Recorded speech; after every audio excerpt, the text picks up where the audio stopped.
not just in silent or airplane mode, as they will interfere with the recording.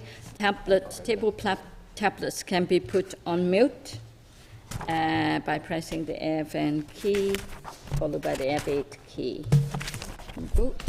And overview of today's business. We have 3 briefings, and that's why I'm conscious of the time. One from DOE Planning Division, another one from NIEA regarding ASI designation, and then the third one is from the Northern Ireland Retail Consortium on reducing the environmental impact of the retail industry. And then we also will be considering a number of consultations and several statutory rules members. Okay, and Tom is not here. Is Tom coming today? Well, he hasn't given some knowledge. Okay, right. Sure, would he not be involved? Presumably he'd probably be involved in the stuff in the party talks about it. Is it today again? Yeah. Oh, I think so. maybe that Maybe must be a bit that. late. Yes. I know because I just had to note that Tom is leaving us, so just want to maybe put on record. Our thanks to Tom's contributions over the last year or so. Okay. We have apologies from Ian McCrae. Any other apologies that you're aware of? No. Okay. I'm just going to rattle on. Chairperson's business members, item 3.1 at page 9. There is a copy of the chairperson's liaison group minutes from our meeting of the 17th of June. The minutes contain information regarding the publication of committee documents. Chairpersons agree that the most efficient approach to increasing the availability of published information is to 1. Publish written submissions relating to inquiries or bills on receipt, because we normally wait until we receive all the submissions at closing date and then we publish all of them. But the chairperson liaison group suggested instead of doing it at the end of that consultation period, we should publish them as soon as we receive the submission. Another one is we should publish papers relating to matters of public interest on the committee website under subject headings, maybe easier then for people to find, and then make papers not subject to confidentiality restrictions available on request. Members, are you content to adopt this approach? Content? Agreed. Yep. Okay, thank you. 3.2 is at page 12. We've received correspondence from Martin Docherty on behalf of the RAP project. Mr. Docherty has offered 2 members of this committee and the ETI committee the opportunity to visit the Metabolin Research Faculty in Germany and research centres in Belgium on the 10th and the 11th of October.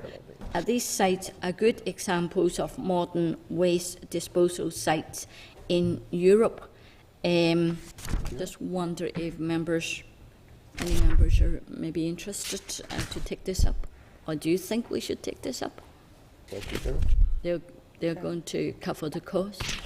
I just wonder if it's appropriate. Could accept that. No, we wouldn't. No, we couldn't. But Okay. they would arrange it. They would arrange the it. accommodations. Okay. One would Well, be that's a good bit about close. Yes. So it sounds actually quite interesting. The committee hasn't really made, I think, many trips abroad on looking at any other issues. So we've talked about it before that we should go to Europe to see best practice. So I am available. I mean, we can take more than 2. We're funding our own trip, but just for them to organise it, it doesn't mean. I think they are offering to invite us there for 2 people, but if we're covering our own costs. No, in fact, he offered to fund 2 people, but when we made it plain that that we would be meeting our own costs, he said that more than 2 members would be welcome. Sure. So we don't need to right away say yes or no, or Well, we might really, because it's on the In He October. would have to make the Okay. arrangements. well, you probably won't know at the moment. You need to check your diary. Maybe we send round the email and give people a few days to think about it. And And if anybody wants any further information, they can contact the committee office. would that be okay? Yep, Just- yeah. just to Just to check flag on- this up then. Just It's to check, for Chair, the 11th of check on the October. appropriate or inappropriate nature of things so far, right? At one point, an individual whom I don't know was offered to pay for 2 members of this committee to go, so that's inappropriate by That's all, inappropriate. by anybody's Yes, standards. we can. Unless it was a one-way ticket, it'd be inappropriate. And secondly, Peter? We're going to work round. secondly, rather than the committee just in the space of 10 seconds agree to fund Sure. a visit to Europe, is this deemed to be a priority subject for the committee? Is this a highly prestigious conference? Is this one, or is it a facility? It's not a conference, it's a facility we're going to visit, or somebody's Yes, going to visit? It's a look round at 2 centres. It's a visit of them. It's not a conference. But does it fit in with our programme of work? These are the types of things that I think it's appropriate to ask. Does it fit in with our autumn and winter programme of work? Or is it With outside of our our programme of work? Yeah. Well, waste management is always in our programme of work. Yeah. We've will no be. specific highlighting for No. This opportunity was Yeah. just, Yes. Jeremy, I mean, I suppose the Yes. other point is, Yes. I take on board, I think it's right we give a wee bit of thought rather than I sort of jump in. And I suppose the other issue would be as well, is if this is simply something in addition to what we're doing, then I think it's easier to say, well, actually it's not, it's going to mean that such and such is knocked out of the programme for that particular week or whatever. You know, if it's somebody saying, well, actually here's an additional opportunity, then that may be something that could be more readily embraced than that. Yes. We'll appreciate maybe your members need a bit more Yep. time and information on this.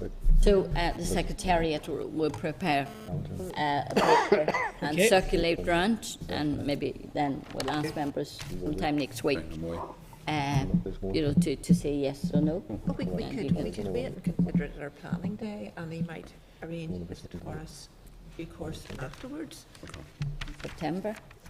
We're meeting, we have a planning day in the middle of September. A planning day on the 18th, so you could consider it then and ask him, if he would be prepared to maybe Yeah. change the dates of it. Okay. I wonder why is it the 10th, the 11th, I'm sorry, I haven't read that paper. Why specifically the 10th or the 11th of October? Those, I think, were just dates. It's a 3-day visit, and he had suggested various dates up until the 30th of October. actually. Oh, Those right, were okay. Thursdays. I think to be fair, if we make an offer and sort of say, well, it could be whatever stage, whatever, I think there might be criticism at the committee or whatever that this is just too vague in terms of timing, so, I don't think there'll be any particular. Okay. If it's represented, a wee bit more substantively, Yes. I think Sure. we'll all look at it afresh. I understand. No, I agree with you. Okay, members, we'll circulate more information later. And the next item is 3.3. Members, that's a copy of the presentation by Zero Waste Northwest at page 20. It's a voluntary group, very strong advocates about zero waste and how we should deal with waste in NI. So the group has asked that we write to councils asking for details of the methods used to collect recycling in each council area and the relevant figures in regard to how this resource is used. Because we were actually talking about different councils seem to have different approaches and in collecting waste. Some have the curbside bins, and then some have green bins and some don't. So we just want to find out, okay, members, whether there is a unified approach to collecting waste. Jeremy, I think that's fair enough. I mean, I think the only, but having said that, the information may be, in the broader sense, useful in the way. I mean, I suppose the only issue to some extent is you've got councils who, in terms of whatever arrangements they've got, are running into the sand very quickly, because it'll be for this time next year. Having said that, if there's baseline information therefore generated because of gathering it from the 26 councils, that may be something that may even be useful to sort of the shadow councils in terms of what way they look at taking the thing forward, if they can sort of do a compare and contrast across. Yeah, yeah. Yeah. Okay, members, yeah, actually, that's a good point, Peter. Yeah. So, members, you content then for us to write to councils for this information then? Okay, next item, 3.4. The European Waste Reduction Week will take place in September, and Belfast is one of the cities entering a competition for funding as a sustainable city under the Love Food, Hate Waste campaign. Some background information has been tabled for you, members. It's hoped to organise an event to promote this in the Long Gallery on Monday, the 8th of September, and the request has been received from the campaign organisers for this committee to sponsor this event. I'm sure members will be quite happy to sponsor this. Okay, it's on Monday.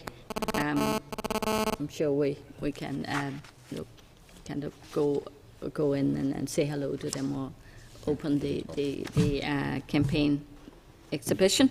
Okay, members, agree to that? Yes? Yeah. Next item is 3.5, that's tabled, and it's at your table packed, page 37. That's correspondence from SSE regarding Bessie Bell 2. Members remember we went to Bessie Bell. Unfortunately, we couldn't get in. So they're having an a phase 2 really of Bessie Bell wind farm. Will we go back again? Don't know. Knocked our door again. Okay.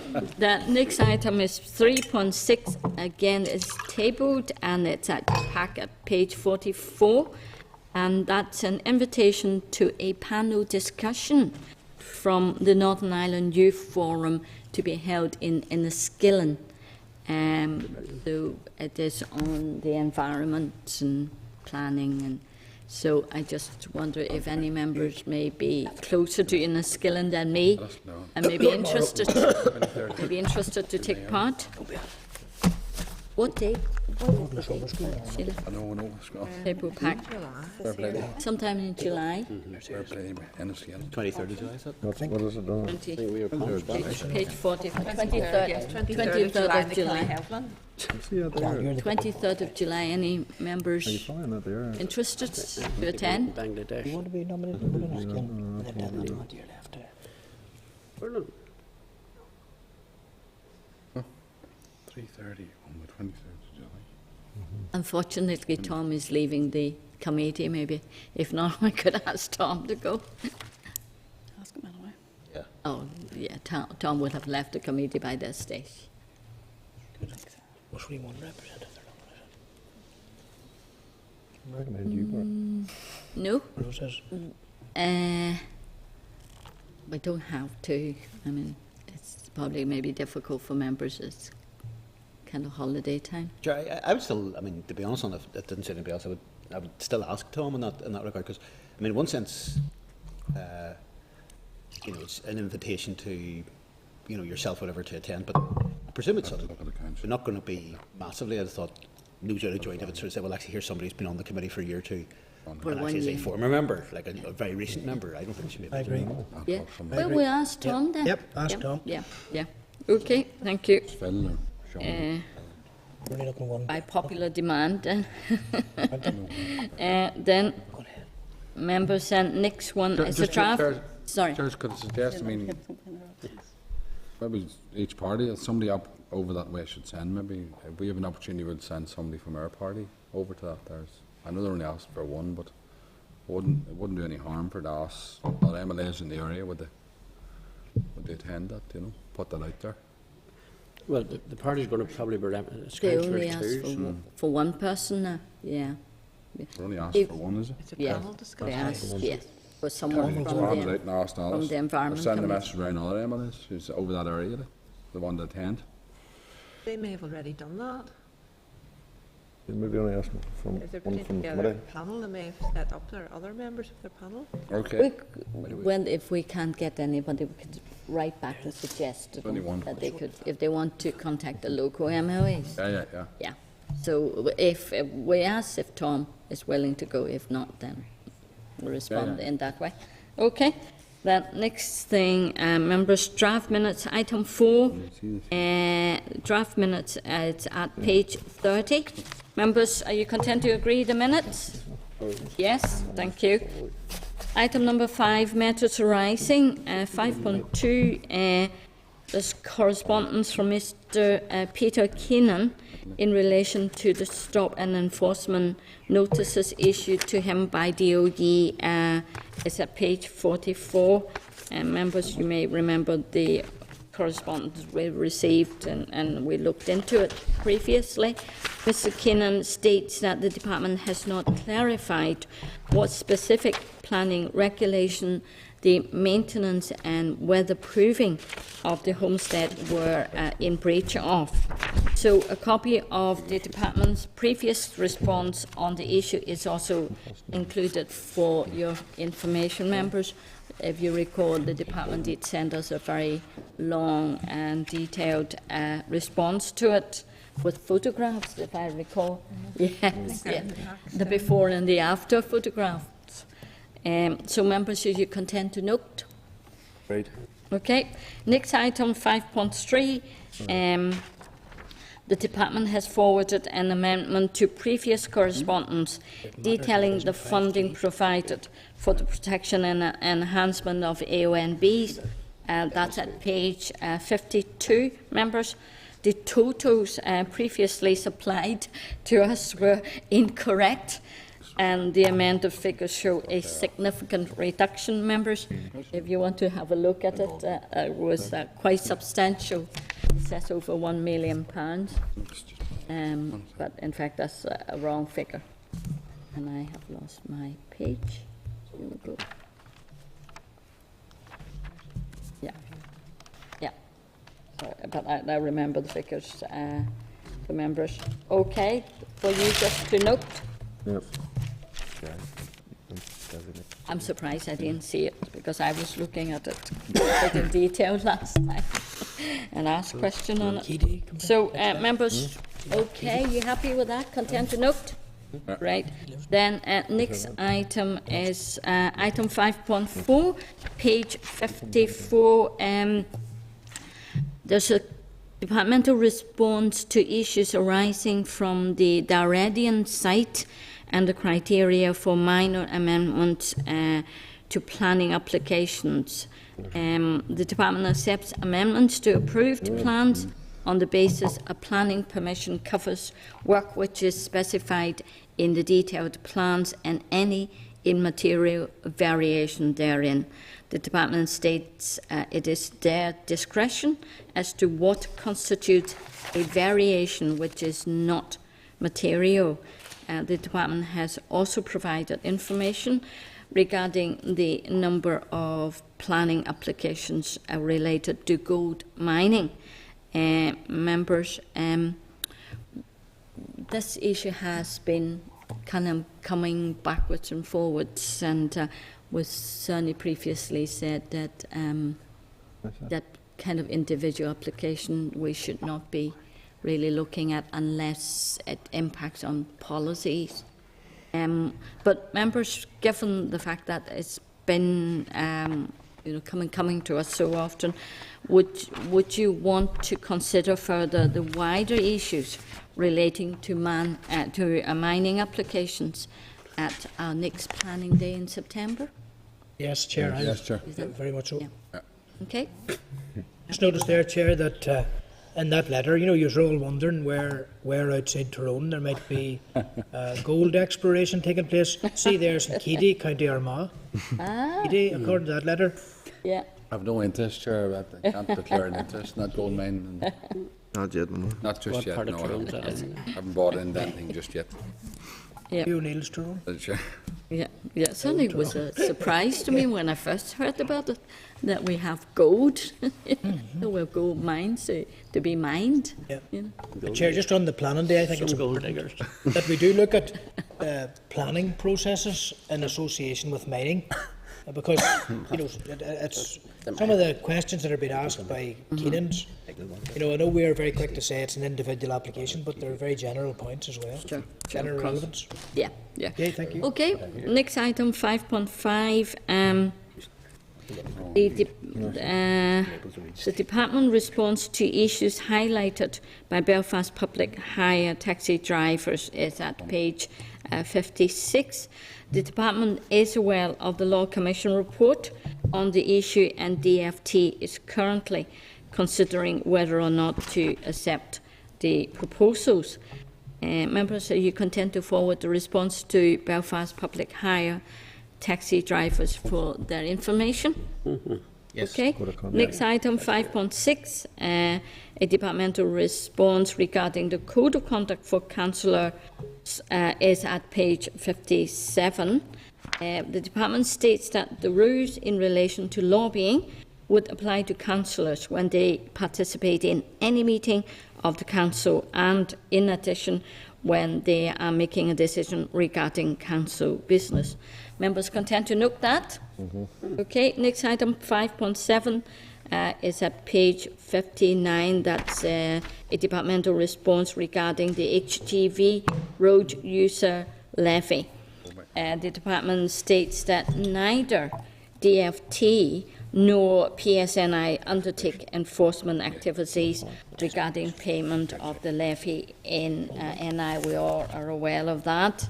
And they said when DVA enforcement officers stop and GHV from outside the UK, they mentioned the provisions of the Act and provide them with a leaflet explaining its requirements to the driver. But we did ask about the number of levies, so they also state that the number of levies sold online is 316,000. So that's quite substantial. So the department also states it has written to DFT to request information regarding the number of Irish vehicles that have paid the levy to date. So members, you content to note and pending receipt of further information from DFT? Yep. Okay. Next item is Chair, 5. sorry to interrupt you a second here. I was just looking over again, forgive me, sort of. It does strike me that on the councillors' code of conduct, but I think that certainly the wording of that seems to be unduly restrictive. You know, I think if they're saying it's not even still 100% clear, if we're talking about anything that's a quasi-judicial nature, I think that is fair enough. But if it's saying that on any issue basically coming up before council, nobody's really allowed, indeed no other councillor is really allowed to lobby, or, well, it depends what you defend as lobbying, I suppose. But it's, you know, it's almost sort of that everybody should go in with a completely open mind into absolutely every decision that is there. There'll be no discussions of things beforehand or anything. I mean, that, you know, I can understand, to be fair, wherever you're on the likes of a planning issue, or if it's, say, a licensing issue or something of that nature was judicial. I have to say, I mean, I suppose ultimately what's there is there in terms of wording on it. I suspect that may be something which is, in practical terms, may be completely ignored when it comes to that, and I'm just not sure that it isn't, you know, it isn't just probably creating some sort of slightly utopian ideal, which, with the best will in the world, is not going to be. It's not going to be carried out in all practice. Yeah, you know, as I said, I understand. I think because of the different role now, the likes of planning, I think there is a distinction, or if it's something that akin to that. But if we're saying on any, say, community issue, and you know, for example, if you got an issue about sort of, you know, council was making decisions, say, calling for sort of a road crossing, for instance. Well, they were saying sort of if councillors from a particular party are meeting beforehand, one of their colleagues say, well, actually, this is my area. There's a lot of people who've been in touch with me. I think it'd be a very good idea if we got, or whatever type of thing. Does that count as lobbying on behalf of the thing? Or is everybody meant to be just silent on any issue that's neutral coming up on the and thing? I everything? just don't think, from a practical point of view, that will work. Now, whether or not that's a question of changing any wording, or whether it's simply the fact, to be honest, that the thing largely gets ignored, I'm just not. Frankly, I think that's just a little bit over the top in terms of what's there at present. Yeah.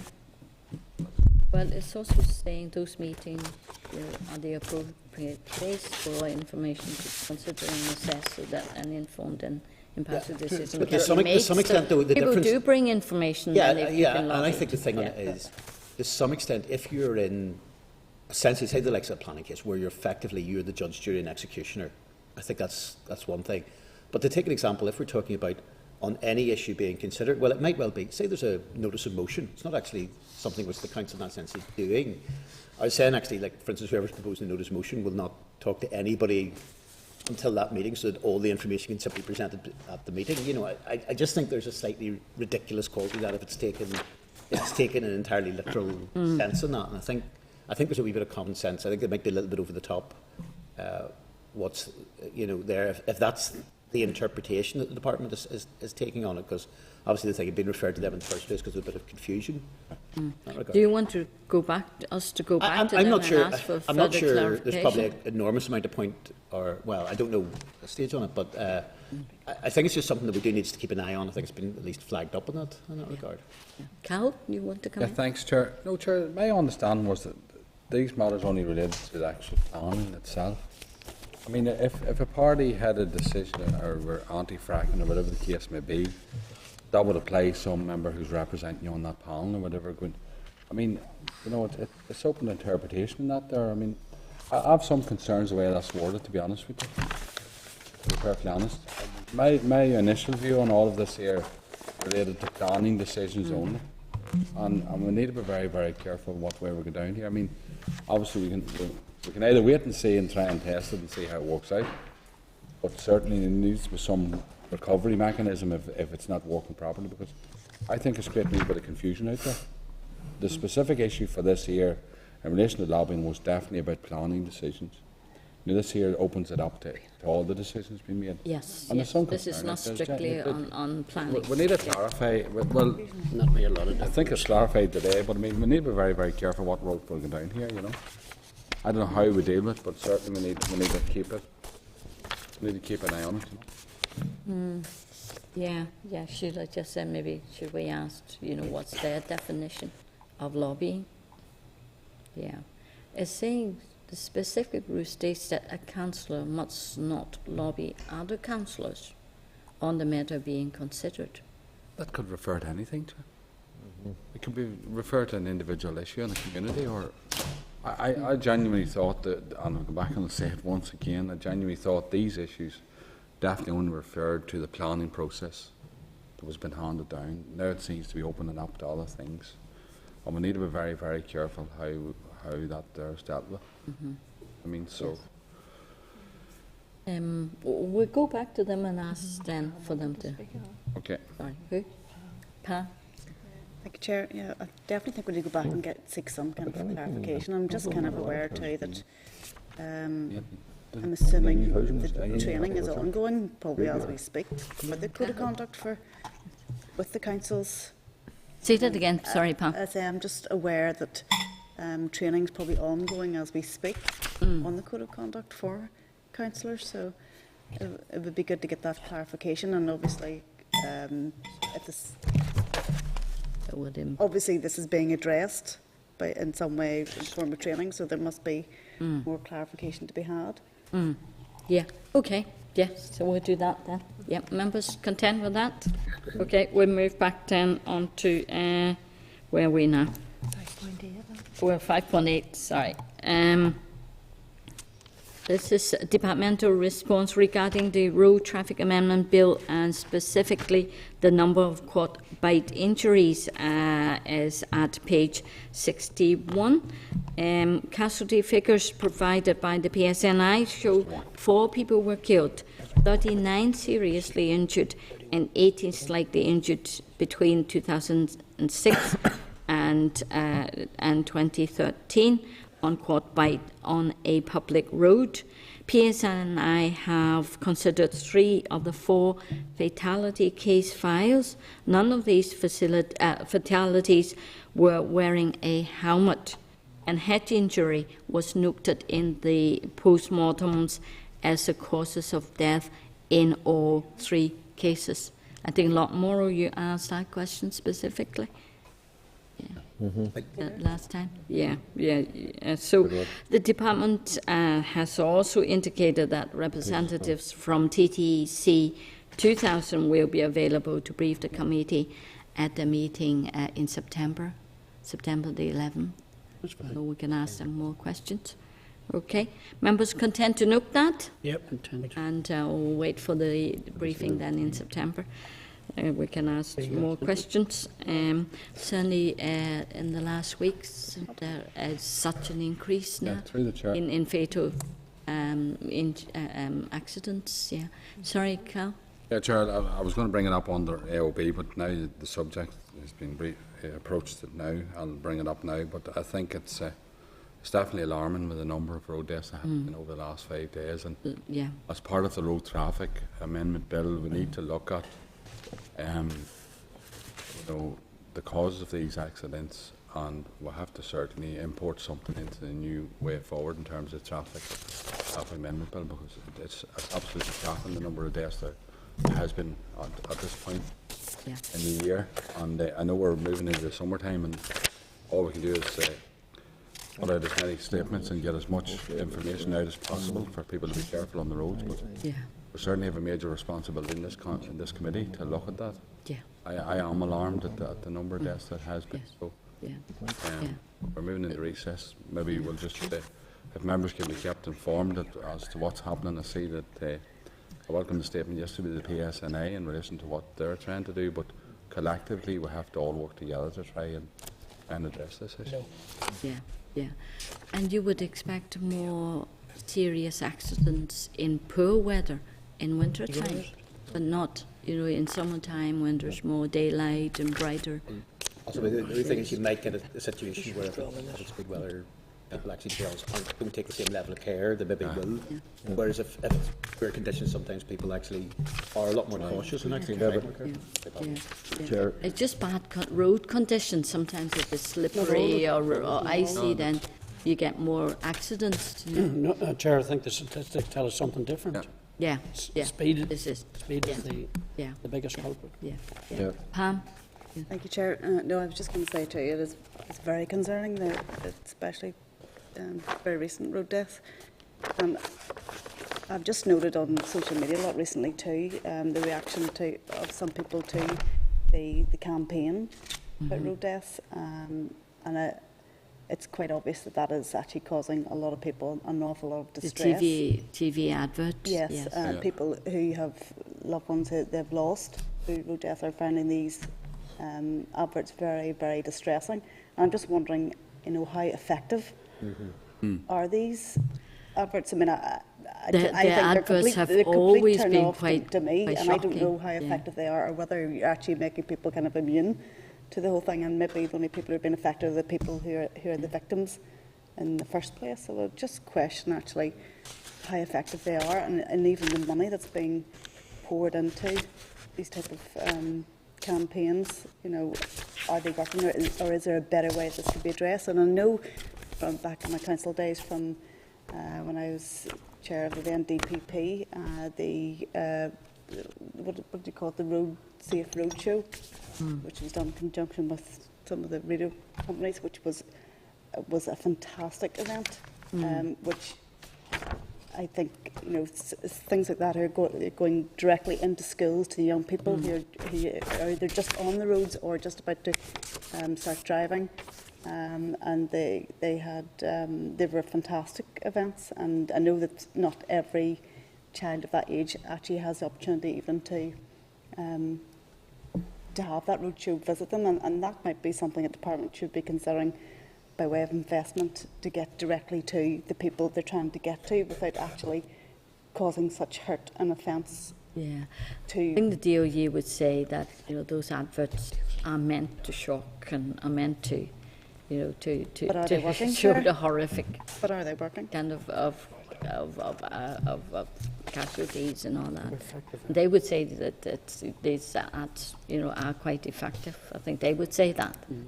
Seeing the number of casualty of road accidents, dropping over the years. Well, I would like this committee to maybe to ask the department, what else they're funding proactively to try and combat this. And not just rely on TV. Especially now too, I think we're in a completely different age. I mean, I personally rarely watch actual TV. live, and a lot of people are using different methods of, you know, they're not watching traditional TV with the adverts and stuff on it as well, so maybe not even catching everybody anyway. So I think that it could be more effective Yeah. ways, and probably not Yeah. as costly either. Yeah. Maybe But getting they- directly to. Yeah. They have actually cut down the funding towards going to schools, don't they? They've produced like a video or something for school, or material for the schools themselves to use, rather than going out to schools. That's what I remember. Told us before. Yeah, yeah. Cahill? Yeah, no, thanks, Chair. Sorry, Ian first, and then Cahill. No, I just wanted to make the point about the quads, that, you know, if you drive, I've drove down many roads and saw fathers taking children on quads, you know, the back of quads. The children are helmeted while the father or the mother is driving the quad. There isn't, you know, so like there's a mentality out there, you know, that has to be changed, you know. And the point is that if it's okay, if there's a responsibility, or the father or the mother says that, you know, it's necessary to put a helmet on a child, why not put a helmet on themselves? And the only way that you're going to change that mentality there, you know, is to bring in some legislation that Yeah. states that people must wear these helmets, you know. Absolutely. My point Yeah, on yeah. Cahill? No, Chair, I would agree with my colleague in relation to the issue of quads, but, you know, we're sitting here, Chair, and we're dealing with a very, very difficult subject, because I'm mindful that there's people out there who's lost loved ones tragically over the last number of days. But being on the committee for the number of years I've been on it, we've tried everything. We've been working very hard. In relation to Pam said about the advert, I mean, there's 13 more deaths at this time at the year than there was last year compared to last year. So we need to get to a better understanding of what's causing it, analyse all those causes, and then bring something forward in the new bill. And that's why I raised the issue today. But it's a harrowing time for those people who definitely have lost loved ones. You know? So it's Wrecked a responsibility on us yeah. ready to work with people in Absolutely. relation. Yeah. Yep.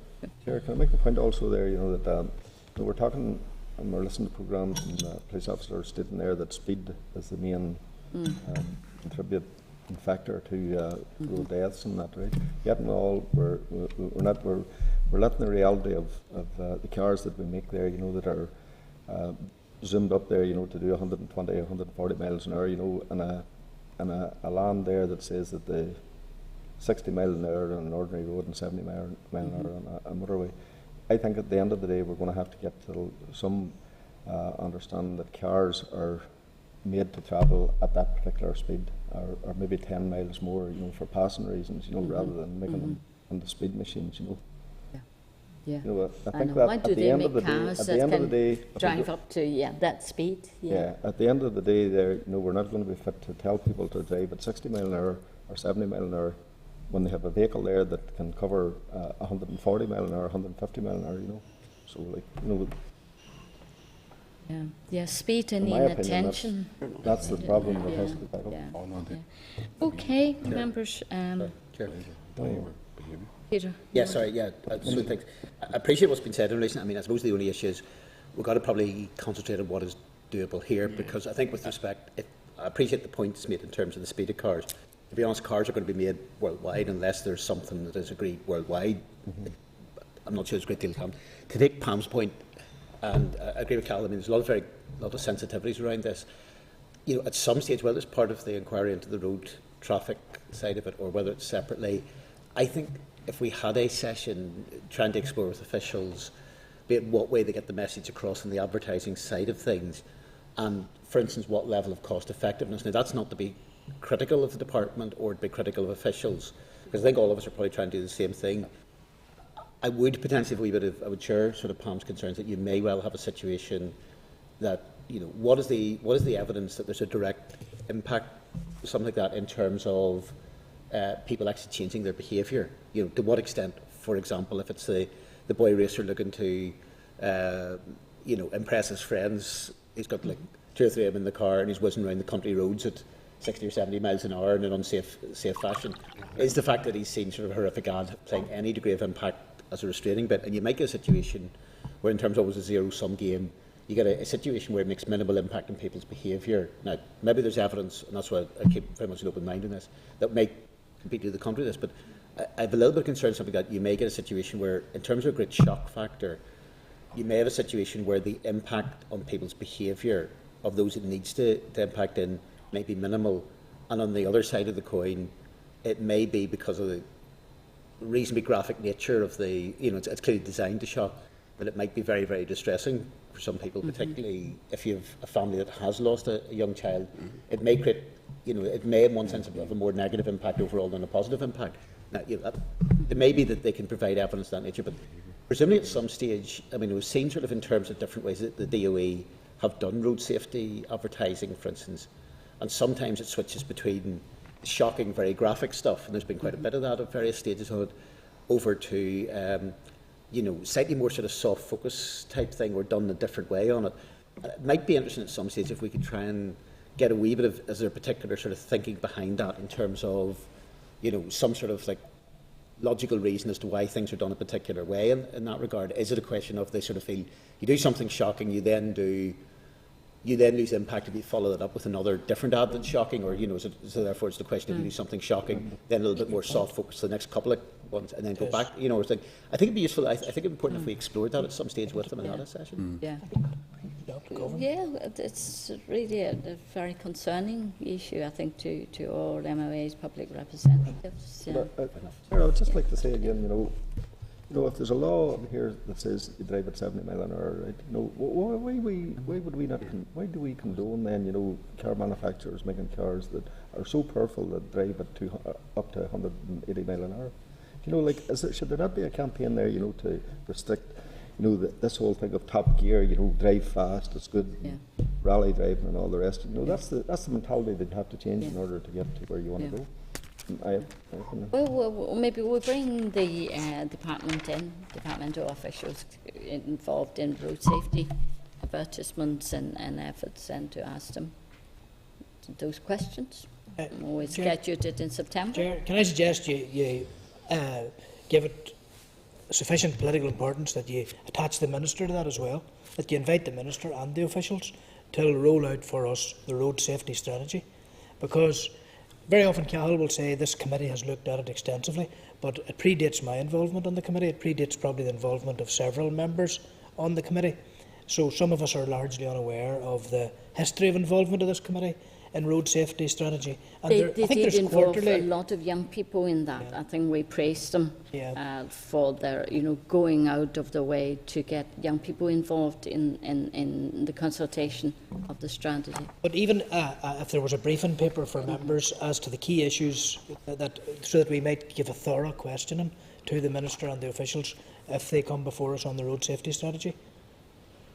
Well, the Minister usually comes once in a quarter now to us, so we could include that in the next Sure, the only thing I would prefer, item. whether we're getting the Minister or not, I would prefer whatever session we're doing on it to be like a separate session. 'Cause Yes. there is a bit of a tendency that, by nature of things with the Minister, if something has happened the previous week involving environment, whether I it's agree. local government or taxis or whatever, but you'll want to get in on that. And that means if, I think we really need to tease out the issues as regards road safety, not, as in not in a critical way, but actually just to try to ensure that everything that can be done is being done, is having the maximum impact in that regard. And obviously, with the scrutiny of the Road Traffic Amendment Bill, Yes. we'll be looking at all the speed and drink drive and all that. So there will be an opportunity, certainly, for us to explore more on, the effect of TV ads and all that. Yeah. Even in light of the news this week, we are duty bound to act strongly, even as a scrutiny committee. They have a meeting with the Minister at 12:30. Yeah, that's fine. That's fine. Chair, we're duty bound to ensure that this gets political priority, not just leave it to the department. Right. Sorry, I'm going to do them. Anytime you're ready. Then. Okay, Yeah, and then yeah, immediately after yeah. that. Bring them in. Okay, okay, with slight change of the agenda. But okay, members, we- Yes. Chair, I just wanted to repeat that point. Sorry. That given the news this week, we've got to respond urgently and in a compelling way as well. So that's why I think, as Peter Weir has said, there should be a special session with the Minister and the senior departmental officials regarding the whole area of the road safety strategy. we can write to the Minister and ask Okay. for that, and that will be in September when we come back. Yep. Yeah, okay. Members, we need to move on. We have a lot to deal with today. So the next item is 5.9 at page 63, members. That's a departmental response on an update on DVA job losses and the impact of the centralisation of vehicle licensing. Members, are you content to note and ask that department continues to update the committee on progress of staff redeployment? They certainly have been doing some quite good work there. If you want to have a quick look at, say, page 63, quite a number of staff have been able to get jobs locally. So the Minister has decided to relocate some functions to Coleraine. That's the Environment Minister, and 50 of the jobs created by these relocated functions will be available to surplus DVA staff. And surplus DVA staff will shortly be invited to express an interest in these posts. So, and also, Department of Social Development has offered to provide work for up to 100 surplus DVA staff in Coleraine until the end of 2014 as well. And to date, 35 DVA staff have been successful in securing posts in other departments. Okay, and DVA staff have expressed interest in a further 31 posts, vacant posts, and selection processes are ongoing to fill these posts. An additional 25 posts are currently still open to application from DVA staff. So a further small number of vacant posts in other departments are likely to occur in the near future. So, members content to note? Okay.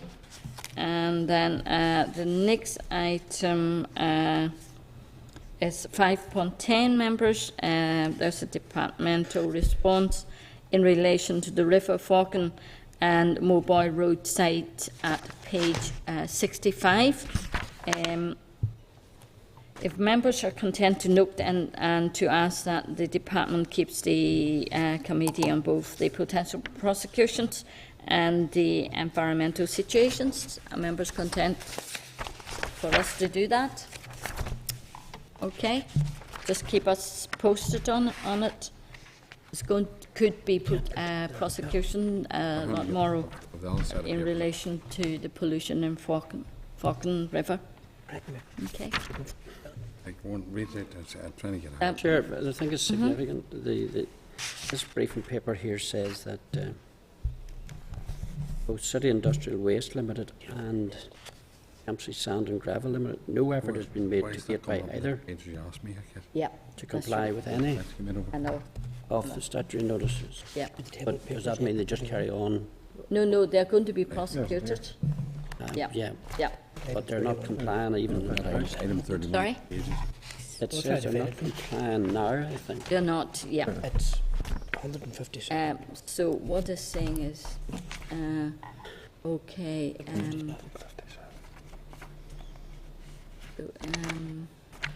In this case, a significant prosecution file has been submitted to PPS and is being considered. So they could be, they may be prosecuted in future. Maybe not. Yeah. So I mean, they are. Yeah, you're right. They look like they're. Are they continuing with the bad practice? It was saying that. Yeah. Okay. Next item then is on page 67 as item 5.10, departmental response regarding an update on the environmental crime team following the Minister's briefing on the 19th of June. Members, are you content to note? Okay. Item 5.11, the committee have received an email from Sloan and Gemma McClinchy at page 69. They have thanked the committee for visiting the property last week and have supplied further information regarding what they consider to be planning irregularities in their area. Members, you contend to raise this issue with DOE planning officials at the meeting with us later on this morning? Yeah. Okay. Then next item, as item 6, we have a number of consultations, members. The first one is consultation on the draft planning policy statement 22, affordable housing. Members, are you content to request a copy of the synopsis of responses from the department once they are available? Great. Okay, next item, item 7, consultation on planning reform and transfer to local government, and that's at page 155. The consultation is the first phase of two-phased public consultation exercise seeking views on a range of proposals for subordinate legislation in exercise of powers already established in the Planning Act 2011. So, members, content to request a copy of the synopsis of responses? Okay, when they are ready. Okay, next item is consultation on the environmental liability prevention and remediation amendment regulations NI 2015 at page 291. So, members, again, are you content to request a copy of the synopsis of responses? Great. Okay. Next item is item 9, consultation on waste management licensing amendment number 10, regulation NI 2014 at page 294. Again, members, content to request a copy of the synopsis of responses? Okay. Next item 10.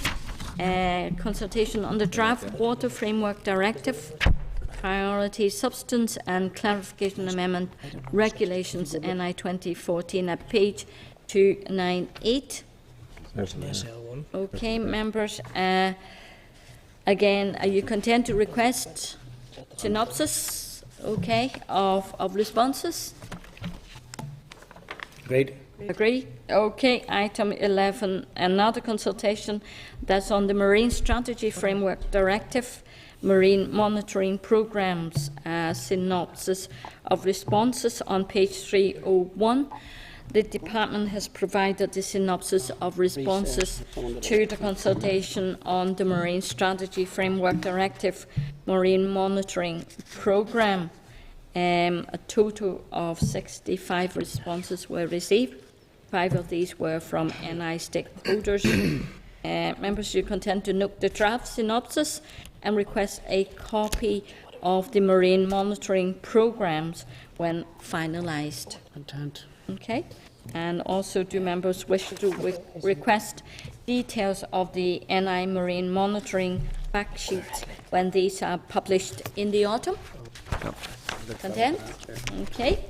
Next item, consultation at item 12 at page 332, and that's consultation on taxi accessibility regulations. The department proposes to introduce a new specification for wheelchair accessible taxis. There were 386 responses to the consultation, stating that they represented the views of 2,463 people. Responses were received from the public and private hire taxi sectors, as well as the Consumer Council and the Inclusive Mobility and Transport Advisory Committee.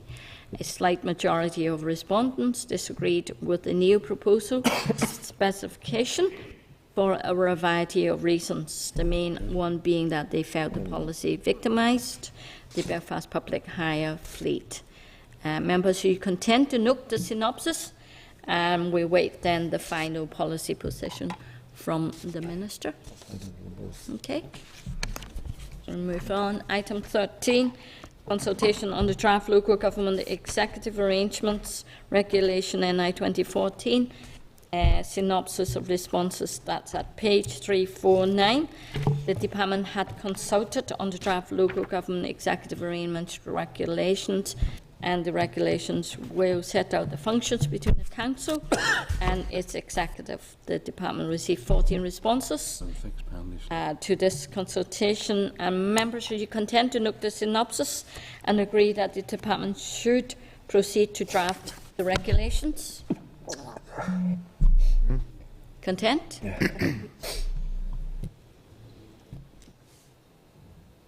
Okay. Okay.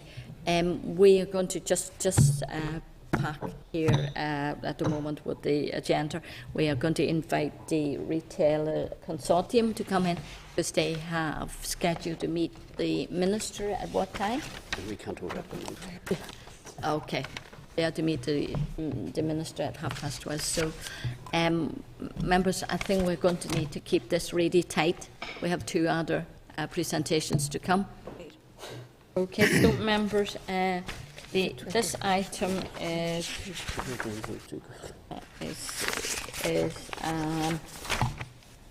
members is on your pack at page 599.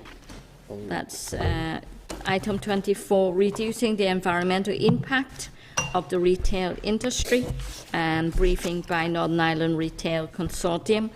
If I can welcome Aidan Connolly, Director of NIRC, and Ms. Alice Ellison, Policy Advisor.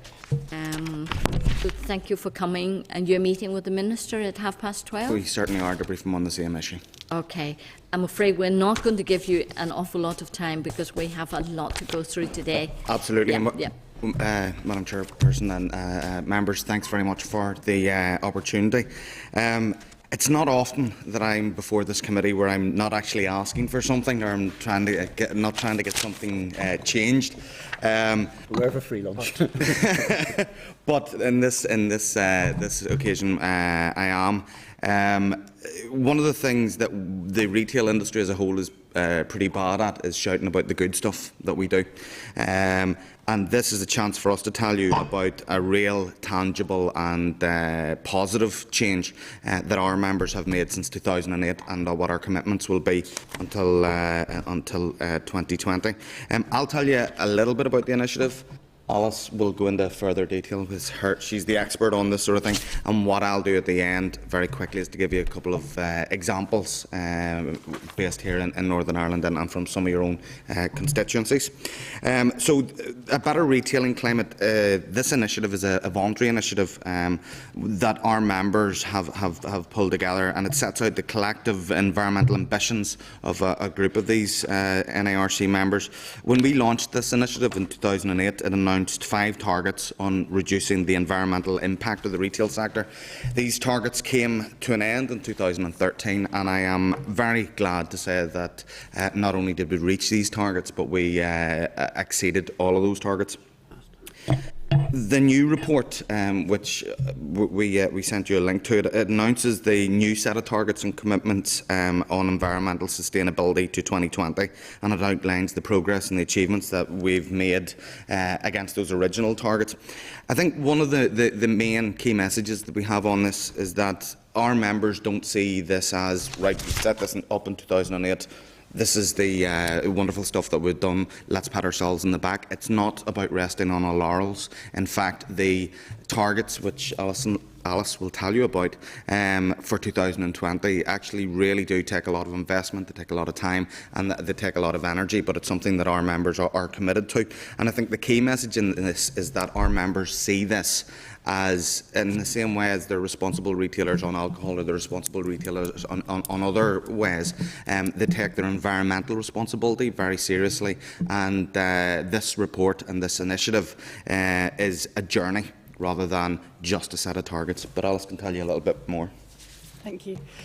So I'm from the British Retail Consortium, and this is a document that works across the UK. And the important thing to note is it's the variety of signatories here. So it's not just the supermarkets. You've got Argos, you've got B&Q, you've got WH Smith, etc. So they've all committed to these new targets and commitments.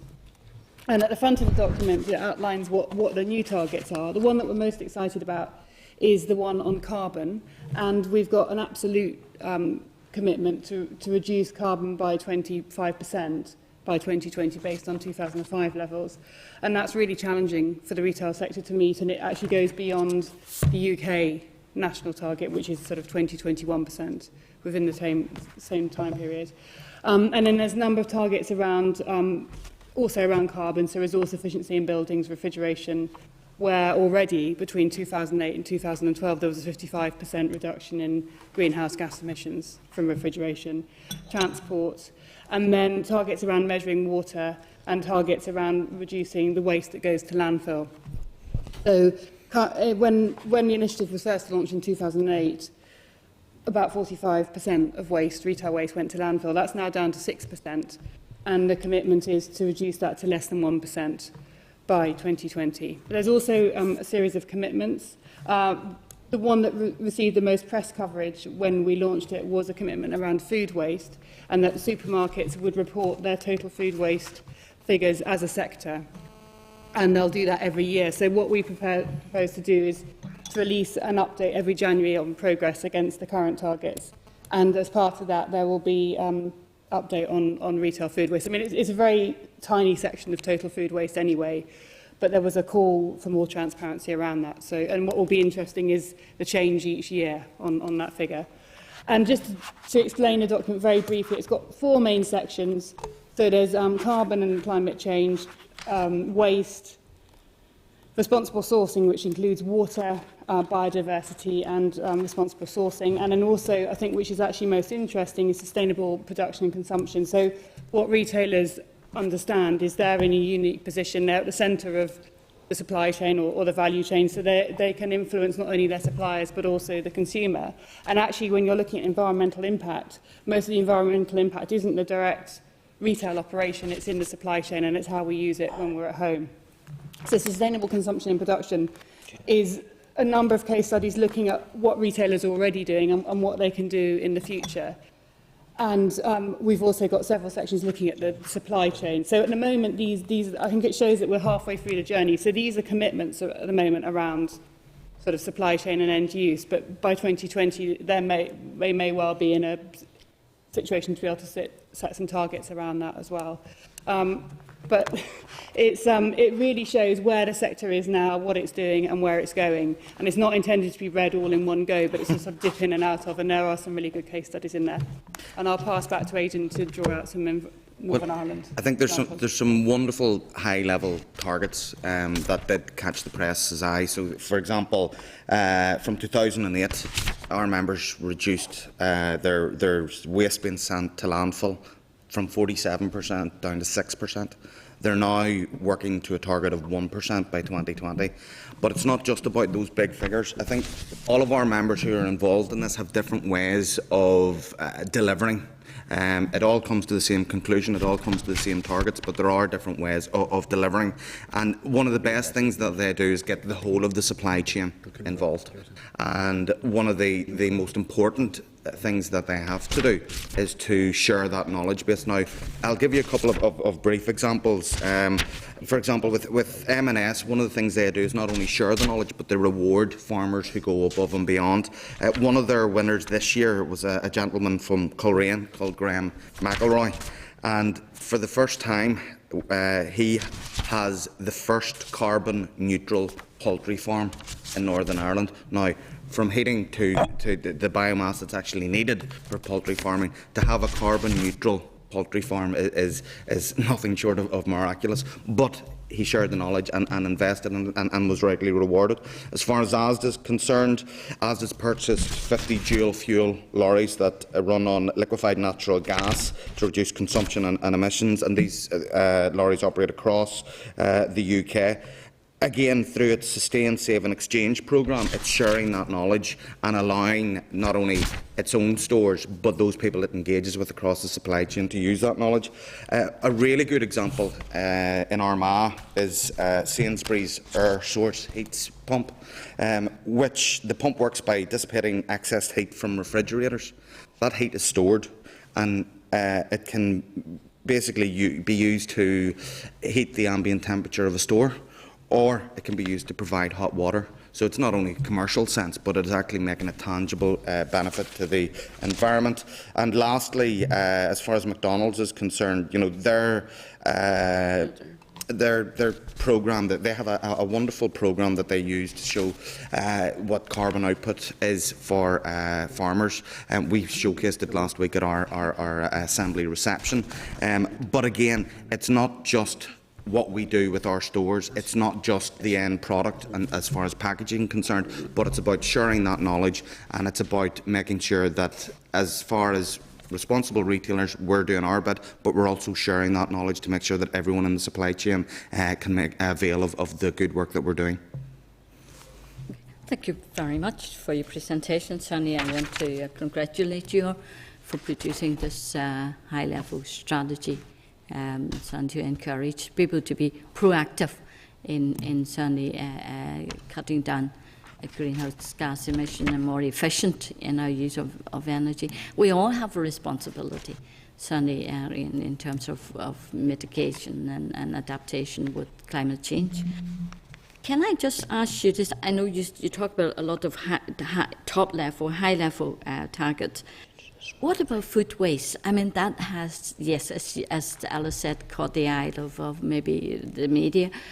We are hearing all the time about so much food is wasted, dumped by supermarkets. How are you going to address that problem? Shall I start with that? If you start, and then I'll give some of the local ways we're working on it. Okay, it's important to bear in mind that across the UK, about 15 million tonnes of food is wasted, and half of that is actually from households. And the retail percentage of that is less than 3%, so it's 0.4 million tonnes. And most of that actually isn't suitable for human consumption. And also, it's in retailers' interest to reduce. I mean, they don't want to be wasting food because it's going to impact, you know, on their finances. So it's in their interest to reduce it. So that's what their priority would be. And they are looking at what the reasons are for the food waste, where it arises and why it arises. But very little of it is actually suitable for sort of onward consumption. But where it is, they will redistribute to charities. So that can be human and animal charities. They then will look at anaerobic digestion and animal feed as well. And most of the major supermarkets have already achieved zero waste to landfill. So none of it is going to landfill. But I think there's a lot of work to be done, and retailers are signed up with RAT, the Waste and Resources Action Programme, and the 4 UK governments on very challenging targets around food waste, which are detailed in here, called the Court Hole Commitment. And that looks at packaging waste, household waste, and supply and retail waste. And it also involves the food and drink manufacturers.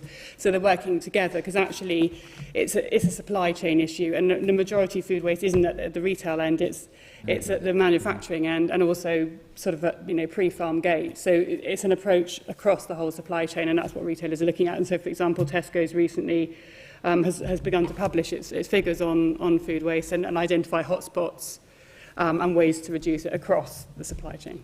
The only thing that I would add to that is one of the commitments that's made in this report is that there will be publishing from now on of total food waste figures for us as a sector, and those will be published annually. So not only will that give us areas to continue to work, but it also provides accountability. Yes, and you've been accused, I think, by some people that you encourage people to buy more than they need. Say, like, buy what, 3, the price, yeah. Buy the one, get third one free, one's that sort of free, thing. and that sort of thing. I think we take our responsibilities seriously, and as you said earlier on, everybody has their own responsibility for what they do environmentally. I think One of the ways that people who are trying to detract from what we're doing, when they talk about those deals, they talk about the consumer as one single demographic. The reason why we have those different deals on, so it could be a single item which is half price, or it could be buy 3 things and get them for the price of 2. The reason that we have those is because the Northern Ireland consumer, like the consumer anywhere else in the UK or the Republic of Ireland, is not one single demographic. You will have large families for whom buy one get one free actually is a cornerstone of their budgeting, and then you have, you know, the single people or the say elderly couple who will much prefer to get the half price offers. Now, the reason why our members provide that wide range is because there isn't one single demographic, and we're trying to provide the best value for everyone from the large family right down to the single consumer. You're right. Those buy one get one free one actually puts me off, because I live on my own. And I only want one item. I don't want 2 items. Well, and then I feel I've been cheated. Well, that's the reason why our members do try and give a wide range.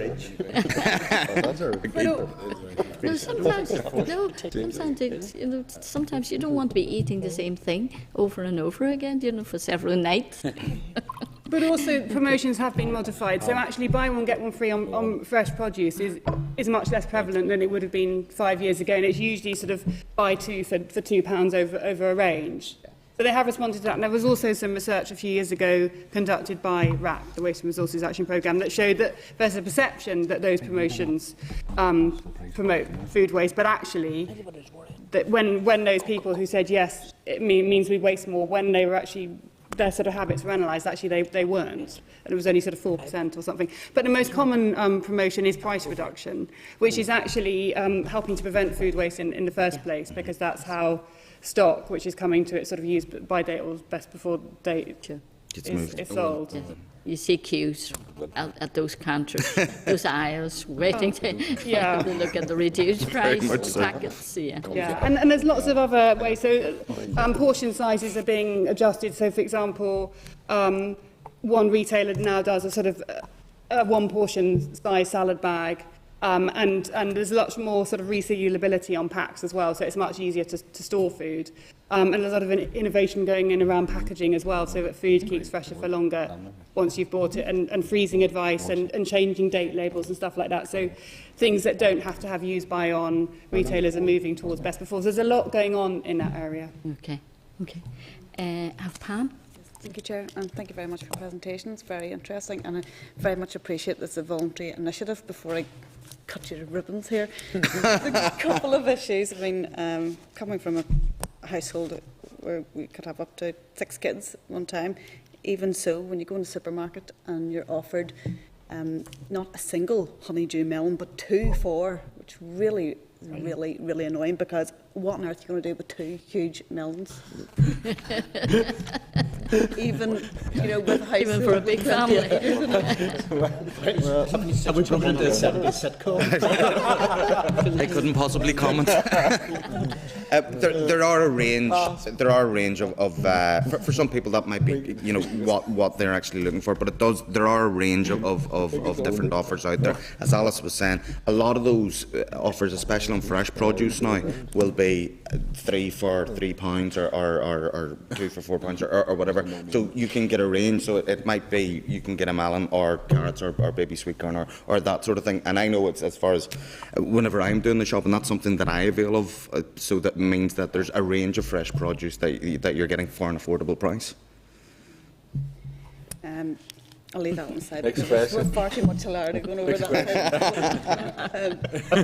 My other point was going to be you'd highlighted the companies who are involved in this project, and you've publicised that in the publication. And one really strikes me there, although I had experience, I'm not going to name them, but they're there on that page. And it was a few years ago now at an airport, and it was in around, I think it was Heathrow or somewhere, but it was in around 9 o'clock at night, and the shop was getting ready to close up in an hour's time. And the sandwiches and wraps and things that were available to buy were being dumped into black bags. And, they they were throwing them out. The staff said they weren't even allowed to take them home to use them. They were being dumped, so you could buy them, or they were going in the bin, and that was only. And it seemed really, really obscene, you know, that and there are many charities and homeless charities and all sorts of people who could use those products. You know, Well, I can't comment on individual members, obviously, no, and but that's why I'm not naming them. But I'm we just wondering, has there been any progress in actually? There's been huge amount of progress. I'll give you a local example, and then Alice can sort of follow up. There was one of our members who works with a food partnership here in Northern Ireland that makes sure that every time that there's an overorder, and inevitably there is on things like bread, that it goes directly to a charity within a certain within 8 hours of finishing. That charity then distributes it, so it's not just that it's the end of life. If there is an overorder, if there is anything where food is fit for human consumption, this particular member is making sure that it is being distributed. So there's been huge strides made in that, even since 2008 when we started this initiative. But Yeah, I just wanted to add, I think things probably have moved on. It also, generally, the amount of food that sort of individual stores would need to dispose of at the end of the day is generally very small. And also, there's usually, especially if you're looking at something operating in an airport, where there's long opening hours, or in a sort of 24-hour supermarket, there's a really small window between when an item of food can't be sold and when it can still be sort of redistributed on. And it's very difficult for retailers to sort of find charities that will sort of be able to make those collections at those times and sort of take pot luck, really. So sometimes there might be something, sometimes there won't necessarily be exactly what they want. So it's very small amounts of food, but I think there is a big logistical challenge as well for retailers. And there were some trials in Bristol, in the southwest of England, last year, which looked at sort of joining retailers up with some of the food sort of redistribution organisations to try and get a sort of a more coherent approach. And that did work, but it required a lot of resource to do it. But it is an area where retailers are looking. I think that, but it's very. I think there's a perception that there's lots of food that could be sort of redistributed, and it may well be that food was going into black bags because maybe it was going to an animal charity as well. So, for example, one retailer has a arrangement with a local animal sanctuary across the road, one store, and then they're all their bananas that aren't sort of fit for. But I think the main thing is that we realised that our members realised that there was a problem. Our members actively, where possible, trying to do exactly what you suggested there, and make sure that if it is fit for human consumption, that it is redistributed. Yeah. Well, I mean, this particular example, I appreciate it was some time ago, but obviously it was fit for human consumption because it could be bought. Yeah. But it was being binned, and No, and I completely so it's take good on board. that we have moved on from there, and I welcome that. Okay. Colin? Thanks, Chair. No, you seem to be doing some good work, and the animal sanctuaries and all that sounds good. But it strikes me still, though, that there's still far too much in terms of plastic packaging and cling film and all those kind of things that are being used on meat and vegetables. And I know there have been some changes, around that stuff. But how far are we away from getting rid of as much of that as we can? Well, retailers are signed up, as you'll be aware, with the 4 UK governments and RAP on the court hold commitment. So that's got targets around reducing packaging waste. So and they've just signed a third phase of that last year, which continues until 2015. So the first phase, retailers and food and drink manufacturers ensured that sort of packaging used didn't sort of increase anymore tonnage-wise. And then in the last phase, they actually reduced the carbon impact of packaging by 10%, which was actually a massive achievement, given that the population was growing and the amount of food sold was growing. And that last time they sort of managed to sort of contain the growth. And a lot of improvement has been made. And as you said, so for example, meat now quite often comes in sort of vacuum pack, and fish will come in sort of vacuum pack packaging, which is sort of far more lightweight. And instead of sort of a big plastic tub, which it used to, with a big piece of packaging on top. And it's also important, there's a case study in here actually called Fresher for Longer, to acknowledge the role that packaging plays in preventing food waste. And if you look at carbon impact, actually on average, the carbon impact of food waste is 15 times greater than the carbon impact of packaging waste. So it's getting that balance right.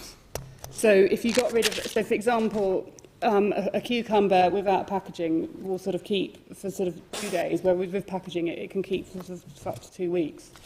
So it's about getting that balance and getting it right, and also retailers promoting the role that packaging plays and can play, and also providing good storage information. So this Fresher for Longer research found that we don't always realise the role that packaging plays. So we'll buy fruit and take it all out of its packaging and put it in a fruit bowl, instead of keeping it in its packaging and putting it in a fridge. So there's a lot of work to do around that, but packaging does play a really key role. And on a lot of products, the balance is right, and if you take too much away, then it's actually going to create more waste, which could have a greater carbon impact.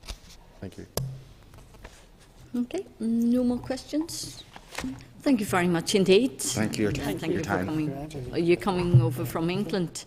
Yes. Thank you very Not only her much. first Yeah. time in Northern Ireland, but it's All her right. first committee appearance in Okay. any of our wonderful parliaments and assemblies. Yeah, you're very welcome to Northern Ireland. Well, thank you very much for your time Thank you. and the questions. Okay, members, then we go back to consultation, and that is on item. Wait, you want to do? Yeah. Okay, yes. So we'll go back then on item 14. Is that right? Now we are on SL1s, members. Okay. First item is groundwater amendment regulations, NI 2014, at page 363. This rule will make technical amendments to transpose some of the provisions in the groundwater daughter directive in detail. These amendments are required to demonstrate to the European Commission that all of the provisions contained within the directive have been transposed into national legislation. It's proposed that the rule will come into operation on the 28th of July 2014, and the rule is subject to the negative resolution procedures before the Assembly. So, members, are you content for the Department to proceed in making the rule? Great. It's quite funny to call it daughter directive. I think it means a minor, a follow-up or something. Maybe a bit sexist. Isn't it? Yes, yes. Anyway, okay, members content? Yeah. Next item is item 15, SL1, the Motor Vehicles Construction and Use Amendment Regulations, NI 2014, at page 376. This rule will allow police officers and DVA enforcement officers to legally drive vehicles, which will continue to display information on in-car screens to help them carry out their duties. It is proposed that the rule will come into operation on the 1st of October 2014. The rule is subject to the negative resolution procedure before the Assembly. So, are members content for the Department to proceed in making the rule? Content? Okay. Next item, members, then we're going to, if you don't mind, do it in a group.